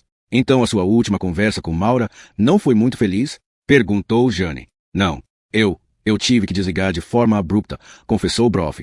Por quê? O rosto dele ficou mais tenso ainda. Precisamos falar sobre Maura e não sobre mim. Estamos falando sobre ela. Estou tentando entender o seu estado de espírito. Você acha que ela se sentiu esnobada quando você encerrou a ligação de repente? Ele abaixou a cabeça. Provavelmente. Você ligou para ela de novo? Perguntou Gabriel, usando sua voz de vamos nos restringir aos fatos. Não naquela noite. Já era tarde. Só tentei falar com ela no sábado. E ela não atendeu. Não. Talvez só esteja chateada com você, sugeriu Jane. Este último ano foi difícil para ela, você sabe. tendo que esconder o que estava acontecendo entre vocês. Jane, interrompeu Gabriel. Isso não ajuda em nada. Broff suspirou. Mas eu mereço ouvir, admitiu ele, em voz baixa. Merece mesmo. Você quebrou seus votos e agora está quebrando o coração dela. Você acha que o estado de espírito de Maura pode explicar isso? Perguntou Gabriel, mais uma vez usando sua voz prática de agente da lei. Dos três, ele era o único que parecia estar abordando a questão de forma lógica. Ela já ouvira reagir a outras situações tensas da mesma maneira. Tinha observado o marido ficar mais calmo e focado, enquanto tudo e todos desabavam à sua volta. Dê-lhe uma crise para administrar e Gabriel podia, num instante, passar de pai exausto aquele agente que, às vezes, Jane esquecia que o marido era. Ele observava Broff com olhos que não revelavam nada, mas notavam tudo. Ela estava aborrecida o suficiente para fazer alguma coisa sem pensar? Perguntou Gabriel. Se ferir? Ou coisa pior? Broff meneou a cabeça. Maura não. As pessoas fazem coisas surpreendentes sob estresse. Ela não faria. Ei, Gabriel, você a conhece. Vocês dois, disse Broff, olhando para Jane depois de volta a Gabriel. Vocês acham que ela seria matura a esse ponto? Que desapareceria só para me punir? Ela já fez coisas inesperadas antes, insistiu Jane. Se apaixonou por você. Daniel enrubesceu, enchendo por fim o rosto de cor. Mas não faria nada irresponsável. Como desaparecer assim? Desaparecer? Ou só ficar longe de você? Ela tinha reserva naquele voo. Pediu para eu ir pegá-la no aeroporto. Quando Maura diz que vai fazer alguma coisa, ela faz. E, se não puder, liga. Não importa como aborrecida possa estar comigo, não se rebaixaria a fazer uma coisa dessas. Você sabe como ela é, Jane. Nós dois sabemos. Mas se ela estivesse muito perturbada, questionou Gabriel. As pessoas tomam decisões drásticas. Jane franziu o senho para ele. Do que você está falando? Suicídio? Gabriel mantinha o olhar fixo em Broff. Exatamente o que andou acontecendo entre vocês dois recentemente. A cabeça de Broff pendeu. Acho que nós dois percebemos que alguma coisa tinha de mudar. Você disse para ela que ia terminar? Não, respondeu Broff, erguendo o rosto. Ela sabe que eu a amo. Mas isso não é o suficiente, pensou Jane. Não o bastante para se construir uma vida. Ela não faria nada contra si mesma, afirmou Broff, endireitando-se na poltrona, o rosto endurecendo com um ar de certeza. Não faria joguinhos. Tem alguma coisa errada, e não acredito que vocês não estejam levando isso a sério. Nós estamos, esclareceu Gabriel, calmamente. É por isso que estamos fazendo essas perguntas, Daniel. Porque são exatamente as mesmas que a polícia vai fazer em Wyoming. Sobre o estado de espírito dela. Se poderia ter decidido desaparecer. Só quero ter certeza de que você sabe as respostas. Em que hotel ela estava? Perguntou Jane. Em um que fica em Teton Village. Se chama Mountain Lodge. Já liguei para lá, e eles disseram que ela saiu no sábado de manhã. Um dia antes. Eles não sabem para onde ela foi? Não. Será que voltou para casa mais cedo? Talvez já esteja de volta a Boston. Já liguei para a casa dela. Até passei de carro por lá. Não tem ninguém. Você sabe mais alguma coisa sobre o esquema de viagem dela? Perguntou Gabriel. Eu tenho o número dos voos. Sei que alugou um carro em Jackson. Ela estava planejando dar uma volta pela área, depois que o congresso terminasse. Em que agência? Hertz. Você sabe se ela falou com mais alguém além de você? Com os colegas do departamento de medicina legal, talvez? Com a secretária? Eu liguei para Louise no sábado, e ela não sabia de nada. Também. Não investiguei mais porque achei, disse ele, olhando para Jane. Pensei que você fosse fazer uma verificação. Não havia nenhuma nota de acusação em sua voz, mas também era possível que tivesse. Jane sentia um rubor de culpa nas faces. Ele tinha ligado para ela, e ela não fizera nada porque sua cabeça estivera ocupada com outras coisas. Corpos em freezers. Bebês pouco cooperativos. Não havia acreditado de fato que alguma coisa pudesse estar errada. Pensara que aquilo não passava de uma briga de namorados, seguida de um silencioso gelo. Esse tipo de coisa acontecia o tempo todo, não? Além do que, havia o fato de que Maura deixará o hotel um dia antes. Isso não soava rápido, mas a uma mudança de planos deliberada. Nada disso absolvia Jane do fato de que não fizera nada além de uma ligação para o celular de Maura. Agora, quase 2 dias haviam se passado, as 48 horas de ouro, aquela janela de oportunidades, quando é mais fácil encontrar uma pessoa desaparecida e identificar um criminoso. Gabriel se levantou. Acho que é hora de dar alguns telefonemas, disse ele, indo para a cozinha. Ela e Broff ficaram sentados em silêncio, escutando-o falar. Usava sua voz de FBI. Como Jane gostava de chamar, o tom calmo e autoritário que adotava para as tarefas oficiais. Ouvindo agora, ela achava difícil crer que aquela voz pertencia ao mesmo homem que fora derrotado, com tanta facilidade, por uma criança teimosa. Era eu quem devia estar dando os telefonemas, pensou Jane. Eu sou o policial que deveria estar investigando. Porém sabia que apenas ouvir aquelas 3 letras, FBI, faria com que a pessoa do outro lado da linha ficasse mais em alerta. Quando se tem um marido do FBI, deve-se tirar vantagem disso. Sexo feminino, 42 anos, acho. Cabelos pretos, 1,70 m, cerca de 55 quilos, porque ela sairia do hotel um dia antes. Indagou-se Broff, em voz baixa. Ele estava sentado rígido na poltrona, olhando para frente. Isso é que eu ainda não entendi.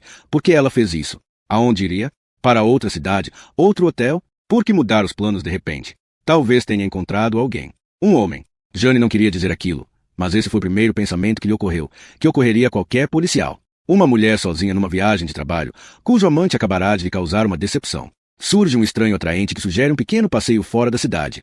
Enterre os planos anteriores e tenha uma pequena aventura. Talvez houvesse tido uma aventura com o homem errado. Gabriel voltou para a sala, segurando o celular. Ele vai ligar daqui a pouco. Quem? Um detetive, em Jackson.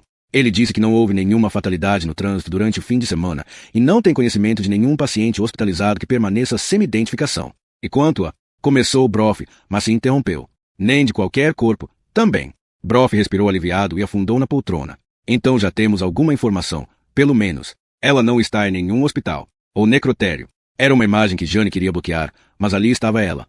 Maura estendida sobre uma mesa, como tantos outros cadáveres que Jane já tinha visto. Qualquer um que já esteve numa sala de necropsia e assistiu a um exame post-mortem imaginou a cena terrível de ver alguém conhecido ou amado deitado na mesa. Certamente aquela era a mesma imagem que atormentava Daniel Broff naquele momento. Jane fez outro bule de café. Em Wyoming eram 11 da noite. O telefone permanecia preocupantemente silencioso, enquanto olhavam para o relógio. Nunca se sabe, ela pode nos surpreender, brincou Jane, já agitada de tanta cafeína e açúcar.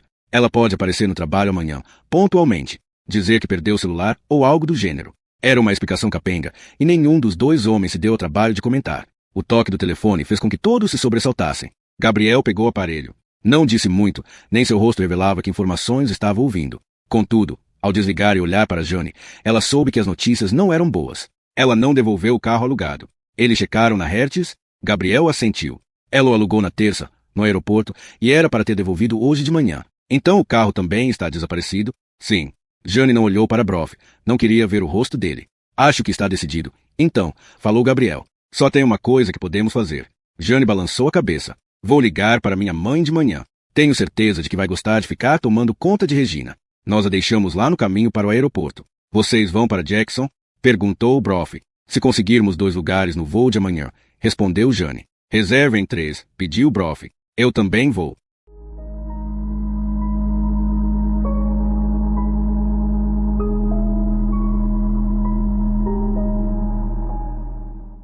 Capítulo 14. Maura acordou com o som dos dentes de Arlo batendo uns contra os outros. Ao abrir os olhos, viu que ainda estava escuro, mas sentiu que o amanhecer se aproximava, que a escuridão da noite começava a se transformar em cinza. Da luminosidade que emanava da lareira, dava para contar os corpos adormecidos. Grace, enroscada no sofá, Doug e Elane dormindo próximos, quase se tocando. Sempre quase se tocando. Era possível adivinhar quem se movera na direção do outro durante a noite. Parecia tão óbvio, agora que tinha consciência do fato. O modo como Elane olhava para Doug, como tocava com tanta frequência, a forma como acatava prontamente as sugestões dele. Arlo estava só ao lado da lareira, o cobertor moldando-lhe o corpo como uma mortalha. Os dentes se chocavam uns nos outros cada vez que um novo arrepio lhe percorria o corpo. Ela se levantou, as costas duras por causa do chão, e pôs mais lenha na lareira. Agachando-se, aqueceu-se enquanto o fogo reavivava, estalando, brilhante e ardente. Virando-se, olhou para Arlo, cujo rosto se encontrava agora iluminado pelas chamas. O cabelo grisalho parecia oleoso e duro de suor.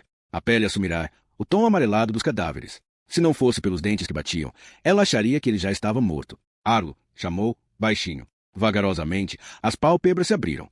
O olhar pareceu vir de um poço profundo e sombrio, como se tivesse resvalado para muito além do alcance da ajuda humana. Que frio, sussurrou ele. Reavivei o fogo agora. Daqui a pouco vai ficar mais quente aqui, disse ela, tocando-lhe a testa, e o calor de sua pele era tão alarmante que pareceu queimar sua mão. Imediatamente, Maura foi até a mesa de centro, onde haviam enfileirado todos os remédios, e esforçou-se para ler os rótulos no escuro. Encontrou os frascos de amoxicilina e Tilenol e virou algumas cápsulas na mão. Pronto. Tome isso aqui. O que é? Resmungou Arlo, enquanto ela levantava-lhe a cabeça para ajudá-lo a engolir os medicamentos.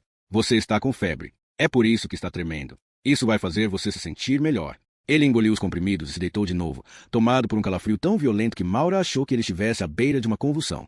No entanto, seus olhos estavam abertos e conscientes. Ela entregou o próprio cobertor a ele, colocando outra camada de lã sobre seu corpo. Sabia que precisava conferir o estado da perna, mas a sala ainda estava muito escura e não desejava acender a lamparina de querosene, não enquanto todos estivessem dormindo. A janela já estava se iluminando. Em mais 1 hora ou 2, estaria amanhecendo e ela poderia examinar o membro. Entretanto, já sabia o que iria encontrar.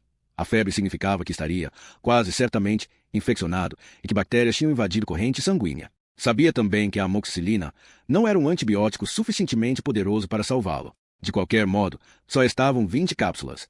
Maura olhou para Doug, tentada acordá-lo para que dividissem o fardo, mas ele ainda estava profundamente adormecido. Assim, ela, sozinha, sentou-se ao lado de Arlo, segurando-lhe a mão, acariciando-lhe o braço por cima dos cobertores. Embora a testa estivesse quente, a mão estava preocupantemente gelada, parecendo mais carne morta que viva. E eu sei como é carne morta. Desde a época de estudante de medicina, era na sala de necropsias, e não junto à cabeceira do paciente, onde se sentia mais à vontade. Os mortos não esperam que se entabulem conversas sobre assuntos gerais, que se escutem suas queixas sem fim ou que se assistam enquanto se contorcem de dor. Estão além da dor, e não esperam que se façam milagres impossíveis. Esperam pacientemente e sem reclamar o tempo que for necessário para o patologista terminar sua tarefa. Olhando para o rosto castigado de Arlo, ela pensou, não são os mortos que me deixam inquieta, mas os vivos. Porém permanecia a seu lado, segurando-lhe a mão enquanto o dia nascia e seus arrepios diminuíam. Ele estava respirando com mais facilidade então, e gotas de suor brilhavam no rosto. Você acredita em fantasmas? Perguntou ele em voz baixa, observando-a com olhos acesos pela febre. Por que está perguntando? Por causa do seu trabalho. Se alguém neste mundo já viu um fantasma, seria você.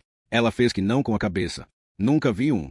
Então não acredita. Não. Ele olhava para além dela, focando algo que Maura não conseguia enxergar. Mas eles estão aqui, nesta sala, nos observando. Ela tocou-lhe a testa. A pele já estava mais fresca ao toque, a febre cedia. Todavia, mostrava-se claramente delirante, os olhos percorrendo o ambiente, como se seguisse o movimento do fantasma pairando no ar. Já estava claro bastante agora para que desse uma olhada em sua perna. Ele não protestou quando Maura levantou o cobertor. Estava nu da cintura para baixo, o pênis encolhido e quase perdido no ninho de pelos públicos castanhos. Durante a noite, havia urinado, e as toalhas que tinham sido colocadas sobre ele estavam encharcadas. Ela retirou camadas de gaze do machucado, e a arfada de espanto lhe escapara da garganta antes que pudesse suprimi-la. Maura havia examinado o ferimento apenas 6 horas antes, à luz da lâmpada de querosene. Agora, no clarão inexorável da luz do dia, pôde ver as bordas escurecidas da pele e os tecidos inchados, e sentiu o cheiro fétido de carne em decomposição. Me diga a verdade, pediu Arlo. Eu quero saber. Vou morrer? Ela se esforçou para encontrar palavras tranquilizadoras, uma resposta em que não acreditava de fato. Antes de poder dizer qualquer palavra, a mão de alguém pousou de súbito sobre seu ombro e ela se virou, surpresa. É claro que você não vai morrer, falou Doug, parado bem atrás dela. Por que eu não vou deixar, Arlo? Não importa quanto trabalho você vá me dar. Arlo conseguiu sorrir palidamente. Você sempre foi convencido. Cara, murmurou ele, fechando os olhos. Doug se ajoelhou e fitou a perna. Não precisou dizer nada. Maura pôde ler em seu rosto a mesma coisa em que estava pensando. A perna está apodrecendo diante dos nossos olhos. Vamos para outro lugar, pediu Doug. Eles entraram na cozinha, de onde os outros não poderiam ouvi-los. A aurora dera lugar a uma manhã ofuscantemente clara, e o brilho que entrava pela janela acertava em cheio o rosto de Doug, fazendo cada fio branco se sobressair na barba dura. Dê amoxicilina para ele agora, disse ela. Vamos ver o efeito. O que ele precisa é de uma cirurgia. Concordo. Você quer cortar a perna dele? Jesus! Exclamou ele, andando de um lado para o outro da cozinha, agitado. Ligar uma artéria é uma coisa, mas fazer uma amputação, mesmo que conseguíssemos fazê-la, não seria o bastante. Ele já apresenta um quadro de septicemia. Precisa de doses maciças de antibiótico intravenoso. Doug se virou para a janela e estreitou os olhos diante da claridade do sol sobre a neve. Temos umas 8, talvez 9 horas de luz do dia. Se eu sair agora, posso chegar no sopé da montanha ao entardecer. Você vai esquiando? A menos que você tenha uma ideia melhor. Ela pensou em Arlo, suando e tremendo na sala ao lado, enquanto a perna inchava e o ferimento ia apodrecendo. Pensou nas bactérias tomando conta de seu sangue, invadindo cada órgão. E se lembrou de um cadáver que dissecara certa vez, de uma mulher que havia morrido de choque séptico. Pensou nas hemorragias espalhadas, na pele, no coração e nos pulmões. O choque causava falência múltipla dos órgãos, fazendo parar coração, rins e cérebro. Arlo já estava demonstrando sinais de delírio, vendo pessoas que não existiam, fantasmas pairando ao seu redor. Contudo, encontrava-se, pelo menos, produzindo urina ainda e, enquanto os rins não falhassem, ele tinha uma chance de sobreviver. Vou separar alguma comida para você, disse ela. E vai precisar de um saco de dormir para o caso de não conseguir chegar antes da noite. Vou o mais longe que puder essa noite, falou Doug, olhando na direção da porta da frente, onde Arlo estava morrendo. Acho que vou ter de deixá-lo nas suas mãos. Grace não queria que o pai fosse. Agarrou-se a seu casaco, quando Doug saiu para o pórtico, implorando-lhe que não os deixasse, choramingando que ele era seu pai, e que não podia deixá-la para trás, como a mãe havia feito. Que tipo de pai faria aquilo? Arlo está muito doente, meu bem, explicava Doug, retirando-lhe as mãos da manga de seu casaco. Se eu não conseguir ajuda, ele pode morrer. Se você for, sou eu quem pode morrer, exclamou ela. Você não está sozinha. Elaine e Maura vão tomar conta de você. Por que é você que tem de ir? Porque ela não vai, perguntou Grace, apontando para Maura, num gesto tão agressivo que parecia uma acusação. Pare com isso, Grace. Pare, exigiu ele, agarrando os ombros da filha e sacudindo-a com força. Eu sou o mais forte. Tenho mais chances de chegar lá. E Aro é meu amigo. Mas você é meu pai, revidou Grace. Preciso que você seja adulta agora. Você tem de perceber que não é o centro do universo, falou ele, colocando mochila nas costas. Vamos falar sobre isso quando eu voltar. Agora, me dá um beijo, ok? Grace recuou. Não é de se estranhar que mamãe tenha largado você, acusou a garota, dirigindo-se para dentro da casa e batendo a porta atrás de si. Doug parecia atônito, olhando, sem poder acreditar, para a porta fechada. Todavia, aquela explosão não devia tê-lo surpreendido muito. Maura já havia reparado na voracidade com que Grace competia pela atenção do pai, e na habilidade com que utilizava a culpa como arma para controlá-lo. Doug pareceu então pronto para seguir a filha até a casa, que era exatamente o que ela queria e, sem dúvida, esperava. Não se preocupe, disse Maura. Prometo tomar conta dela. Vai ficar tudo bem. Com você no comando, sei que vai, concordou ele, tomando-a nos braços para um abraço de despedida. Eu sinto muito, Maura, por tudo que deu errado, murmurou ele, dando um passo atrás e olhando para ela. Quando você me conheceu em Stanford, tenho certeza de que me achava um idiota. Acho que não fiz muito para tirar essa impressão. Tire a gente daqui, Doug, e eu reconsidero essa opinião. Pode contar com isso, garantiu ele, apertando a alça peitoral da mochila. Defenda-o forte, doutora. Islis, e eu prometo retornar com a cavalaria. Ela observou do pórtico, enquanto ele subia a estrada. O dia esquentara até ficar próximo de zero, e não se viu uma única nuvem no céu. Se ele ia tentar a jornada, aquele era o dia para fazê-la. A porta se abriu de repente, e Elaine saiu voando da casa. Já tinha se despedido de Doug momentos antes, mas lá ia ela, correndo para alcançá-lo, como se sua vida dependesse disso. Maura não conseguiu ouvir a conversa dos dois, mas viu Elaine tirar o cachecol de cachemira que usava sempre e enrolá-lo gentilmente em torno do pescoço dele, como um presente de despedida. Eles se abraçaram, um abraço que pareceu durar para sempre. Depois, Doug partiu, subindo a estrada sulcada que levava para fora do vale. Só quando fez a curva e desapareceu por detrás das árvores que Elaine finalmente deu meia volta em direção à casa. Subiu os degraus do pórtico, onde Maura estava parada, mas não disse palavra, apenas passou raspando por ela e entrou, fechando a porta atrás de si.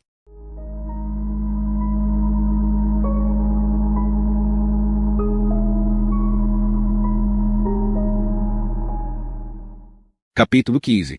Antes mesmo de detetive Keenan se apresentar, Jane já tinha percebido que se tratava de um policial. Estava de pé ao lado de um Toyota, coberto de neve, no estacionamento do Mountain Lodge, conversando com um homem e uma mulher. Quando Jane e seu grupo saltaram do carro alugado e se aproximaram do Toyota, foi a vez de Keenan se virar, a fim de olhar para eles, observando alerta, característica de um homem cujo trabalho era pura observação. Sob todos os aspectos, ele parecia comum, calvo, acima do peso e com bigode em que se viam os primeiros fios brancos.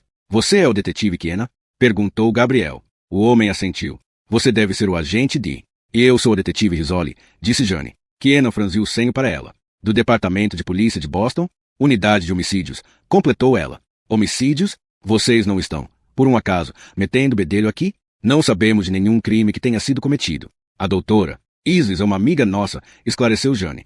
É uma profissional responsável, que não ia desaparecer por um capricho. Estamos todos preocupados com o seu bem-estar. Keenan se virou, a fim de olhar para Broff. E você é do Departamento de Polícia de Boston, também? Não, senhor, disse Broff. Sou o padre. Keenan soltou uma gargalhada de espanto.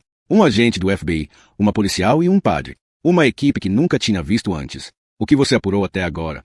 Perguntou Jane. Bem, temos isso aqui, respondeu Keenan, apontando para o Toyota onde estavam paradas as duas pessoas, assistindo a conversa. O homem se chamava Finn e trabalhava como segurança do hotel. A mulher era funcionária da agência da Hertz. Este Toyota está estacionado aqui desde pelo menos sexta à noite, afirmou Finn. Não saiu do lugar. Você confirmou isso com as câmeras de segurança? Indagou Jane. Não, senhora. As câmeras não cobrem este estacionamento. Então como sabe que Toyota está aqui há tanto tempo? Olhe para a neve acumulada. Tivemos uma tempestade forte no sábado, quase 70 centímetros de neve cobrindo tudo, que é mais ou menos o que eu vejo neste carro. Este é o carro de Maura? A funcionária da Hertz disse. O contrato de aluguel desse veículo foi feito para a doutora Maura Islis. Ele foi reservado online há 3 semanas e ela o pegou na terça passada. Pagou com o cartão ES. Era para ter sido devolvido ao nosso estacionamento do aeroporto ontem de manhã. Ela não telefonou para prolongar o aluguel? Perguntou Gabriel. Não, senhor, respondeu a mulher, tirando o chaveiro do bolso e olhando para Keenan. Aqui está a chave sobressalente que você queria, detetive. Keenan colocou um par de luvas de látex e abriu a porta do passageiro, na frente. Cuidadosamente, inclinou-se para dentro e abriu o porta-luvas, onde encontrou o contrato de aluguel. Maura Isis, confirmou ele, examinando os papéis e olhando para o velocímetro. Parece que ela rodou cerca de 150 quilômetros. Não é muito para um aluguel de 6 dias. Ela estava aqui para um congresso médico, explicou Jane, e estava hospedada nesse hotel. Provavelmente, não teve muita oportunidade de sair para passear. Jane olhou pela janela, tendo cuidado de não tocar no vidro.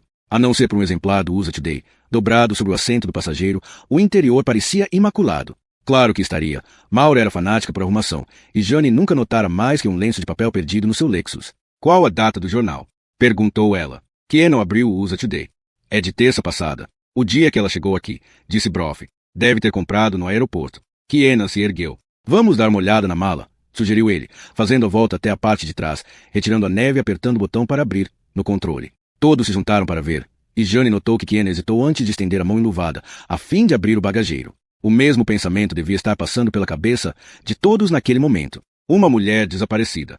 Um veículo abandonado. Surpresas demais já haviam sido encontradas em malas de carro. Horrores demais, dobrados como embriões dentro de úteros de aço. Naquelas temperaturas congelantes, não haveria odores para alertar ninguém, nenhuma pista para o que haveria no interior. Quando Kenan abriu o bagageiro, Jane sentiu a ficar preso na garganta e olhou então para o espaço revelado. Vazio e limpo, anunciou Kenan, e ela sentiu alívio em sua voz. Ele olhou para Gabriel.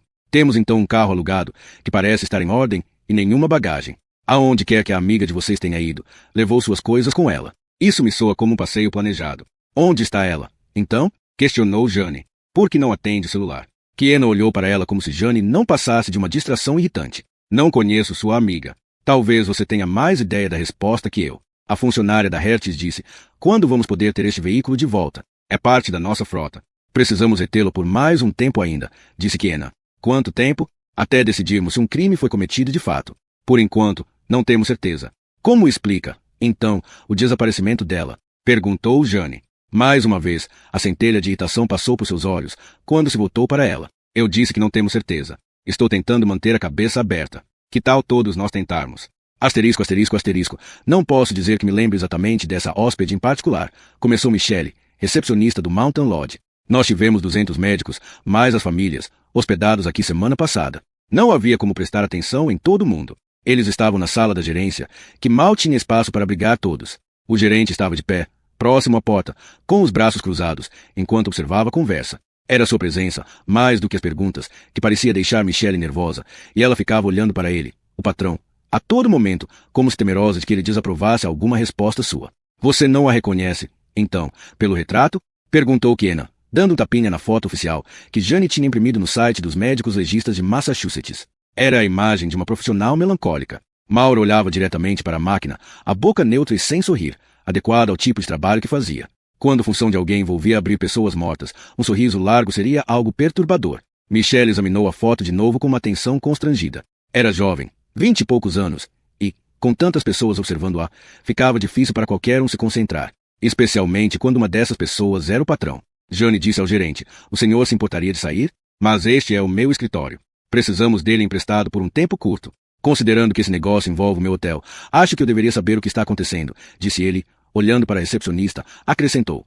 Você se lembra dela ou não, Michelle? A jovem deu de ombros, indefesa. Não tenho certeza. Tem alguma outra foto? Após o silêncio, Broff disse, em voz baixa, eu tenho. Do bolso interno do casaco, ele tirou a foto. Era um retrato espontâneo de Maura sentada à mesa de sua cozinha, um copo de vinho tinto diante dela.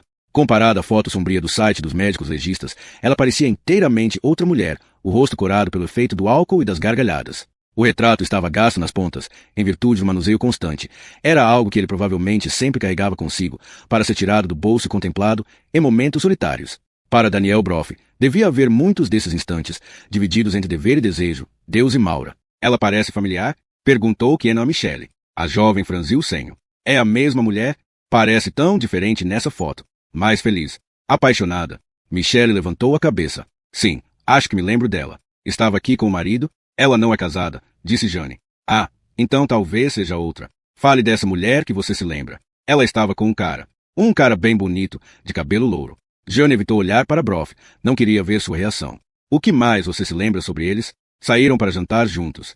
Lembro que pararam na recepção, e ele perguntou onde ficava o restaurante. Achei que eram casados. Por quê? Porque ele riu e disse algo como está vendo. Eu aprendi a pedir informações. Acho que isso é uma coisa que um cara diria para a esposa, certo? Quando você viu esse casal?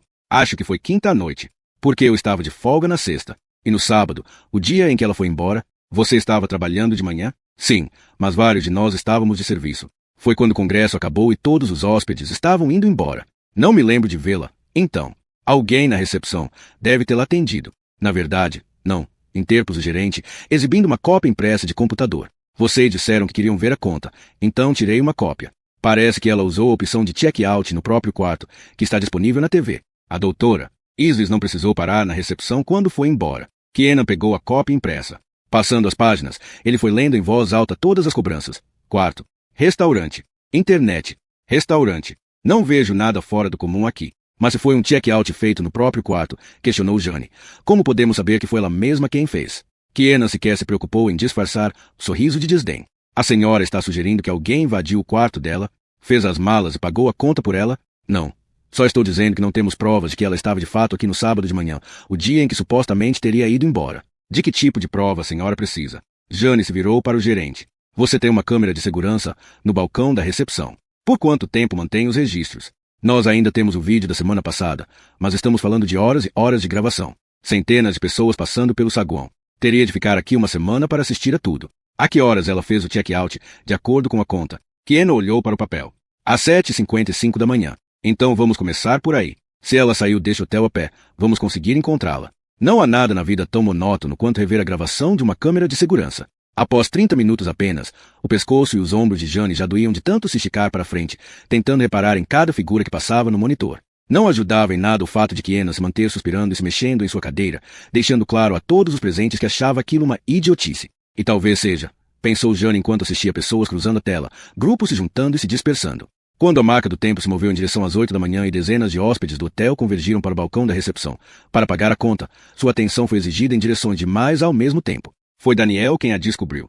Ali, Gabriel congelou a imagem. Jane contou, no mínimo, 2 dezenas de pessoas no saguão, captadas naquele quadro da fita de vídeo, a maioria perto do balcão. Outras eram vistas no fundo, agrupadas próximo às poltronas. 2 homens apareciam de pé, falando ao celular, e ambos olhavam simultaneamente para os relógios. Bem-vindos à era da multitarefa compulsiva. Kenan disse, não a vejo. Volte a fita, falou Daniel. Tenho certeza de que era ela. Gabriel retornou a sequência, quadro a quadro. Eles assistiam a pessoas andando para trás, grupos se dispersando em novas reuniões de pessoas sendo criadas. Um dos que falavam ao celular se mexia para lá e para cá, como se dançasse ao som de uma batida errática, vinda do aparelho. Ali está ela, disse Daniel, em voz baixa. A mulher de cabelos escuros estava bem na margem da tela, o rosto pego de perfil. Não era de espantar que Jane não tivesse visto a primeira vez. Maura zigue-zagueava pelo saguão com meia dúzia de pessoas paradas entre ela e a câmera. Só naquele instante, quando passou por um vazio na multidão, a lente captou sua imagem. Não é uma imagem muito clara, reclamou Kenan. Eu sei que é ela, insistiu Daniel, contemplando Maura com uma saudade indisfarçada. É o rosto dela, o corte de cabelo. E estou reconhecendo o casaco. Vamos ver se conseguimos outras imagens, sugeriu Gabriel, movendo o vídeo para frente, quadro a quadro. O cabelo escuro de Maura ressurgiu, aparecendo e desaparecendo à medida que se locomovia. Apenas na margem da tela foi que ela emergiu novamente da multidão. Estava usando calças escuras e um casaco de esqui branco, com capuz forrado de pele. Gabriel avançou uma imagem mais, e a cabeça de Maura se deslocou para fora do quadro, mas metade do corpo era ainda visível. Ei, vejam aquilo, disse Kenan, apontando. Ela está arrastando uma mala. Ele olhou para Jane. Acho que isso resolve o caso, não? Ela pegou a mala e foi embora. Não foi arrastada do hotel. No sábado, às 8h05, ela estava viva, bem deixando o hotel por vontade própria, completou ele, olhando para o relógio e se pondo de pé. Me chamem se vocês virem alguma coisa que vale a pena observar. Você não vai ficar? Enviamos a foto dela para todos os jornais, as estações de TV do estado de Wyoming. Estamos atendendo todas as chamadas que são feitas. O problema é que ela, ou alguém que se parece com ela, tem sido vista em tudo quanto é lugar. Onde, exatamente? Perguntou Jane. Pode imaginar qualquer lugar que ela foi vista lá. No Dinosaur Museum, em Termópolis, na loja de conveniência Groups, em Sublette, jantando no Hotel Irma, em Cold, numa dúzia de lugares diferentes, em todo o estado. No momento, não sei o que mais posso fazer. Não conheço a sua amiga desaparecida. Não sei que tipo de mulher ela é, mas estou achando que ela conheceu um cara, talvez um desses médicos que estavam aqui. Fez a mala, foi embora um dia mais cedo, e eles decidiram ir de carro para algum lugar juntos. Você não concorda que essa é a explicação mais provável? Que está escondida em algum quarto de hotel com o cara, e estão fazendo tanto sexo que ela perdeu a noção do tempo. Dolorosamente ciente de que Daniel estava a seu lado, Jane disse, ela não faria isso. Não consigo contar o número de vezes que as pessoas já me disseram isso, ou alguma variação dessas palavras. Ele é um bom marido. Nunca faria isso. Ou, ela nunca deixaria os filhos. A questão é que as pessoas surpreendem. Fazem coisas malucas. De repente, percebemos que não as conhecíamos. Você já deve ter lidado com essa situação, detetive. Jane não tinha como negar o fato. Se os seus papéis estivessem trocados, ela provavelmente estaria fazendo aquele mesmo discurso. De como as pessoas não são quem pensamos que são, nem mesmo aquelas que amamos a vida inteira. Ela pensou nos próprios pais, cujo casamento de 35 anos havia se desintegrado após o caso do pai com outra mulher. Pensou na transformação surpreendente da mãe, de dona de casa antiquada em divorciada sensual, com roupas decotadas. Não, as pessoas não são, com muita frequência, quem se acha que elas são. Às vezes, fazem coisas tolas e inexplicáveis. Vez por outra, se apaixonam por um sacerdote católico. A questão é que não temos ainda sinais de crime algum, afirmou Kiena, vestindo casaco de inverno. Nenhum sangue, nada sugerindo que alguém a forçou a fazer qualquer coisa. Tem esse homem, o que a funcionária do hotel viu com Maura. O que tem ele? Se Maura saiu com esse cara, eu gostaria de saber quem é ele. Não deveríamos dar uma conferida nos vídeos da quinta noite? Kiena ficou fazendo cara feia enquanto se decidia se tirava o casaco novamente. Por fim, suspirou. Ok, vamos ver a quinta noite. A funcionária disse que eles iam sair para jantar. Então, podemos começar o vídeo a partir de 5 da tarde. Dessa vez, foi mais fácil acertar o alvo. Segundo Michelle, o casal tinha chegado ao balcão da recepção para perguntar onde ficava o restaurante.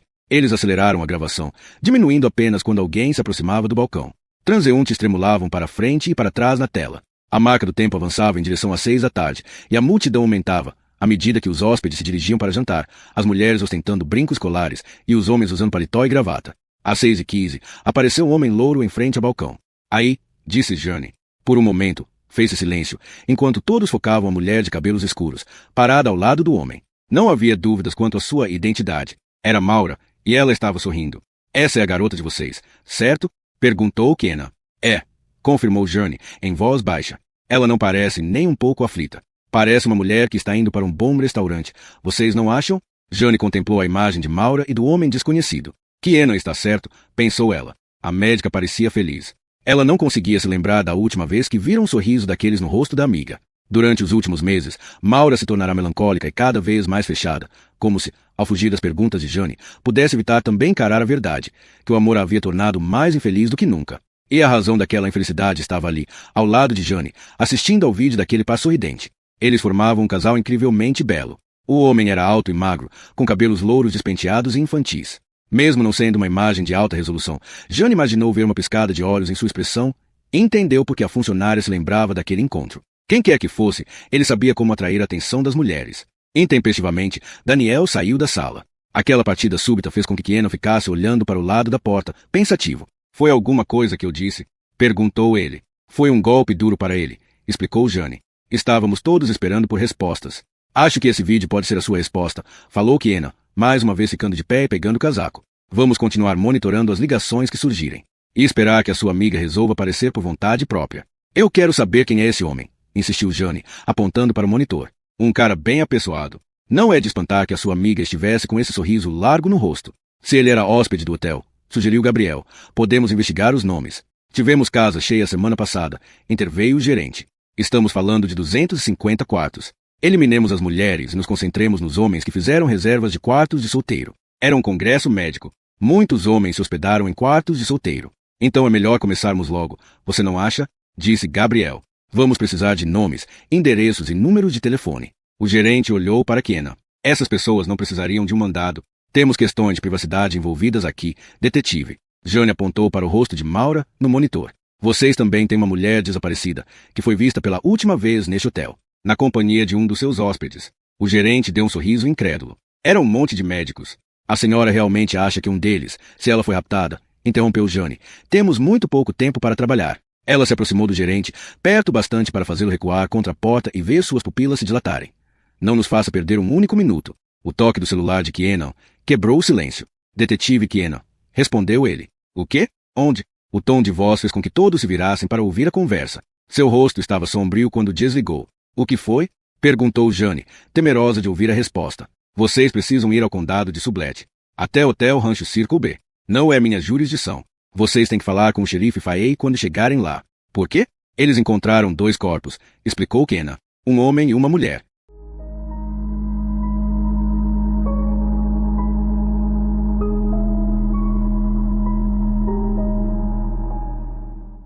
Capítulo 16. Em todos os seus anos como detetive de homicídios, Jane Rizzoli nunca se sentirá tão relutante em chegar a uma cena de crime. Ela e Gabriel estavam sentados no carro alugado, em frente ao Hotel Rancho Circle B, observando mais um veículo do Departamento de Polícia do Condado de Sublette parar, juntando-se ao grupo de carros utilitários oficiais, estacionados diante do chalé de recepção para hóspedes. No acesso para carros, uma mulher com um microfone falava, de pé, para uma câmera de televisão, o cabelo louro irremediavelmente despenteado pelo vento. Parecia o alinhamento normal de policiais e repórteres, que Jane estava acostumada a atravessar em cada cena de crime. Dessa vez, no entanto, via aquela barricada com temor. Graças a Deus que convencemos Daniel a ficar no hotel. Essa não é uma situação para ele encarar. Não consigo imaginar Maura sequer se hospedando num lugar desses, disse Gabriel. Jane olhou para o outro lado da rua, em direção à placa que anunciava tarifas semanais, mensais supereconômicas. Havia um tom de desespero naquela placa, um que de última chance para manter o negócio aberto. Não conseguia imaginar Maura se hospedando numa daquelas cabanas de aparência caquética. Gabriel pegou-lhe o braço, enquanto atravessavam a rua congelada. Ele parecia estranhamente calmo, e era exatamente daquilo que ela precisava naquele momento.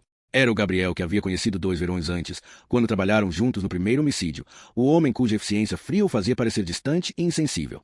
Era apenas a persona que adotava, quando a situação se tornava sombria.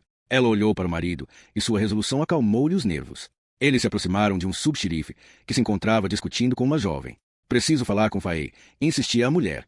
Precisamos de mais informação ou não vamos poder fazer o nosso trabalho. O xerife está meio ocupado agora. Cathy, nós somos responsáveis pelo bem-estar dela. Pelo menos, me diga o nome deles. Quem é o parente mais próximo? Você vai saber quando nós soubermos. O casal de Plain of Angels, não? O policial franziu o senho para ela. Como você sabe, eu rastreio essas pessoas. Faço questão de saber quando elas surgem na cidade. Então, só para variar, você devia tomar conta da sua vida e deixar essas pessoas em paz. Ela bufou.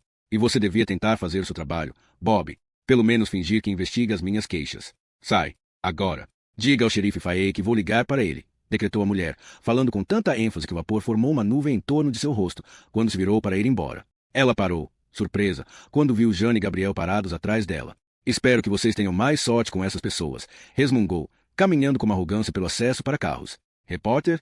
Perguntou Gabriel, com a solidariedade de um colega da lei. Não, assistente social do condado. Esses corações moles são realmente uma desgraça, respondeu o policial, avaliando Gabriel de alto a baixo. Posso ajudá-lo, senhor? O xerife Faye está nos esperando. O detetive Kiena ligou para avisá-lo que viríamos. Vocês são as pessoas de Boston? Sim, senhor. Agente de detetive Rizzoli, confirmou Gabriel, dando a devida nota de respeito para enfatizar que sabia de quem era aquela jurisdição.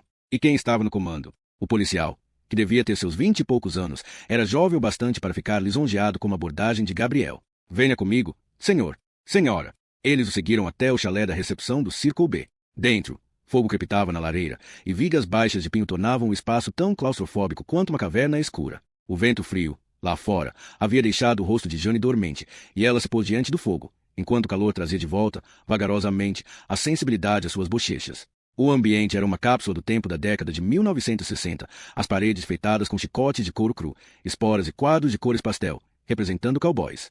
Ela ouviu vozes conversando na sala de trás. 2 homens, pensou, até dar uma olhada pela porta e ver que uma delas pertencia a uma mulher loura, de pele castigada pelo tempo e com uma tosse de fumante. Nunca coloquei os olhos na esposa, dizia ela. Foi ele quem fez o registro. Por que não pediu a carteira de identidade dele? Ele pagou em dinheiro vivo e assinou. Isso aqui não é a Rússia. Pelo que sei, as pessoas são livres para ir e vir neste país. Além do mais, parecia ser uma boa pessoa. Como assim? Educado e respeitoso. Disse que dirigiu durante aquela nevasca no sábado e precisava de um lugar para ficar, enquanto esperavam que as estradas ficassem transitáveis. Me pareceu razoável. Xerife, chamou o policial. Aquelas pessoas de Boston estão aqui. Faye acenou para eles do corredor. 1 minuto, pediu, e continuou a conversar com a gerente. Eles se registraram 2 dias atrás, Marge. Quando foi a última vez que você limpou a cabana deles? Nunca tive chance. Eles deixaram a placa de não perturbe pendurada na maçaneta todo sábado e domingo. Imaginei que quisessem privacidade, então os deixei em paz. Aí, hoje de manhã, notei que não estava mais pendurada e entrei no quarto, por volta das 2, para limpar. Foi quando os encontrei. Então a última vez que você viu o homem vivo foi quando ele se registrou? Eles não podem ter estado mortos esse tempo todo. Tiraram a placa de não perturbe da porta, não? Ou então alguém tirou. Ok, suspirou Faye, fechando o zíper do casaco. O pessoal da Agência Central de Inteligência está aí para ajudar. Vão conversar com você também. É, disse a mulher, tossindo com pigarro. Talvez precisem de quartos para passar a noite. Eu tenho vagas. Faye saiu do escritório e cumprimentou com a cabeça os recém-chegados. Era um homem robusto, na casa dos 50 anos, e como seu jovem auxiliar, usava corte de cabelo militar. Seu olhar pétreo passou através de Jane e se fixou em Gabriel. Vocês são as pessoas que deram parte do desaparecimento de uma mulher, e esperamos que essa não seja ela, disse Gabriel. Ela desapareceu no sábado, certo? Sim, em Teton Village. Bem, as datas coincidem. Essas pessoas se hospedaram aqui no sábado. Porque vocês não vêm comigo. Ele os conduziu por um caminho de neve já pisada, passando por outras cabanas, que permaneciam escuras e claramente desocupadas. A não ser pela recepção. Só havia mais o local com as luzes acesas, que ficava na extremidade do terreno. Quando chegaram à cabana 8, o xerife parou para lhes entregar luvas de látex, pantufas de papel para os sapatos, itens obrigatórios em qualquer cena de crime. Antes de vocês entrarem, é melhor avisar, disse Faye. Não vai ser agradável. Nunca é, retrucou Gabriel. O que eu quero dizer é que vai ser difícil identificá-los. Estão desfigurados? Perguntou Gabriel, com tanta calma que o xerife franziu o senho para ele. Vamos dizer que sim, respondeu Faye, por fim, e abrindo a porta. Jane parou na entrada da cabana 8. Já da porta, dava para ver o sangue. Esguichos alarmantes, formando arcos nas paredes. Sem uma palavra, ela entrou no quarto e, quando viu a cama desarrumada, percebeu sua origem. O corpo caído ao lado da cama estava com o rosto virado para cima, sobre o chão de tábuas de pinho. Tinha sinais de calvície e estava, no mínimo, 20 quilos acima do peso. Vestia calças pretas, camisa branca e meias brancas de algodão. Entretanto, foi o rosto, ou melhor, a falta dele, que atraiu o olhar horrorizado de Jane. Tinha sido desfigurado. Um ataque motivado por fúria total. Se você me perguntar, isso é o que está vendo, disse um homem de cabelos prateados, que acabará de sair do banheiro. Estava vestida paisana e parecia abalado pelos horrores que o cercavam. Que outro motivo faria alguém martelar o rosto de uma pessoa? Quebrar todos os ossos, todos os dentes, virou uma polpa. Cartilagem, pele, ossos, tudo isso martelado até virar essa pasta de sangue. Suspirando, ele retirou uma luva ensanguentada para cumprimentá-los. Eu sou o Dr. Draper. Legista? Perguntou Gabriel. Draper fez que não com a cabeça. Não, sou só um investigador forense do condado. Não temos médico legista no estado de Wyoming. Um patologista forense está vindo de carro do Colorado. Eles estão aqui para identificar a mulher, alertou o xerife Faye. O Dr. Draper apontou com a cabeça para o banheiro. Ela está lá. Jane olhou para a porta, mas não conseguia dar o primeiro passo. Foi Gabriel quem caminhou até o banheiro. Por um longo tempo, ficou parado, contemplando o ambiente sem dizer nada, e Jane sentiu o medo contorcer seu estômago. Vagarosamente, foi se aproximando e tomou um susto ao ver o próprio reflexo no espelho do banheiro, o rosto pálido e tenso. Gabriel deu um passo para o lado, e Jane olhou para o chuveiro. A morta estava jogada, com as costas apoiadas contra azulejos mofados. As pernas à mostra estavam abertas, suas partes íntimas protegidas apenas pela cortina de plástico do chuveiro, que lhe havia caído sobre o corpo. A cabeça pendia para frente, o queixo quase pousado no peito, o rosto oculto pelos cabelos, negros, emaranhado de sangue e matéria encefálica. Comprido demais para ser de Maura. Jane registrou outros detalhes. A aliança de ouro na mão esquerda. As coxas grossas, com marcas de celulite. O sinal grande negro no antebraço. Não é ela, disse Jane. Tem certeza? Perguntou Faye. Jane se agachou para olhar o rosto. Ao contrário do homem, as feições daquela vítima não estavam desfiguradas. O golpe atingira um lado do crânio, afundando, mas aquela batida fatal não fora seguida de mutilação. Ela soltou um longo suspiro e, enquanto exalava, toda a tensão ia de repente deixando-lhe o corpo. Esta não é Maura Isis, repetiu Jane, pondo-se de pé e olhando, pela porta, para a vítima do sexo masculino. E aquele definitivamente não é o homem que vimos na fita de vídeo do hotel. O que significa que sua amiga ainda está desaparecida. É 1000 vezes melhor do que estar morta. Só então, quando todos seus temores haviam se dissipado, Jane pôde começar a se concentrar na cena do crime com olhos de policial. De súbito, notou detalhes que lhe haviam escapado antes. O cheiro de fumaça de cigarro, que pairava no ar. As poças de neve derretida e as várias marcas de solado de bota, espalhadas pelo chão, deixadas pelos policiais. E algo que devia ter visto assim que entrou na cabana. O pequeno berço portátil, enfiado num canto, do outro lado do quarto. Ela olhou para Faye. Tinha uma criança aqui? Ele assentiu. Uma bebê. Cerca de 8 ou 9 meses, segundo o assistente social do condado. Eles a colocarão ao serviço de proteção à criança. Jane se lembrou da mulher que haviam acabado de encontrar lá fora. Agora sabia porque uma assistente social estivera na cena do crime. Então a criança estava viva, concluiu ela. Sim, o assassino não tocou nela. Encontraram-na naquele berço ali. A fralda estava encharcada. Tirando isso, parecia em boas condições. Depois de ficar 1 ou 2 dias sem comer, havia 4 mamadeiras vazias no berço. A criança não teve a menor chance de ficar desidratada. Mas deve ter chorado, disse Gabriel. Ninguém ouviu? Eles eram os únicos hóspedes do Circle B. E, como vocês notaram, essa cabana fica meio afastada, bem isolada, com as janelas fechadas. Lá de fora não se ouviria nada. Jane se aproximou novamente do homem morto. Olhando para um rosto tão destruído, era difícil dizer sequer se havia sido humano. Ele não ofereceu resistência, afirmou ela. O assassino provavelmente o pegou de surpresa. A mulher, eu entendo, estava no chuveiro. Pode não ter ouvido ninguém entrando. Mas e o homem? Questionou ela, olhando para Faye. A porta foi forçada? Não. Todas as janelas estavam trancadas. Ou as vítimas não passaram o trinco na porta, ou deixaram o assassino entrar. E essa vítima ficou tão surpresa que não se defendeu, mesmo enquanto destroçavam a sua cabeça. Isso também me intrigou, disse o Dr. Draper. Nenhum ferimento defensivo óbvio. Ele deixou o assassino entrar, virou de costas e foi destruído. Uma batida na porta fez com que todos se virassem. O subxerife enfiou a cabeça no quarto. Acabamos de receber a confirmação das placas. O registro do carro confere com a identidade da vítima. O nome é John Pomeroy. Plain of Angels, Idaho. Fez-se silêncio. Ai, meu Deus, resmungou o Dr. Draper. Aquela gente. Que gente? Indagou Jane. Eles se chamam de Assembleia. É uma espécie de comunidade religiosa em Idaho. Nos últimos tempos, eles vêm se mudando para o condado de Sublette, explicou o investigador, olhando para Faye. Esses dois deviam estar indo para aquele assentamento novo. Não era para lá que eles estavam indo, discordou o subxerife. O Dr. Draper olhou para ele. Você parece muito seguro disso, policial Martineau. Porque eu estive lá na semana passada. O vale está completamente deserto. Todo mundo fez as malas e foi embora por causa do inverno. Faye franziu o senho diante do homem morto. Por que essas pessoas estariam na cidade então? Só posso dizer que não estavam indo para Kingdom Come, insistiu o policial Martineau.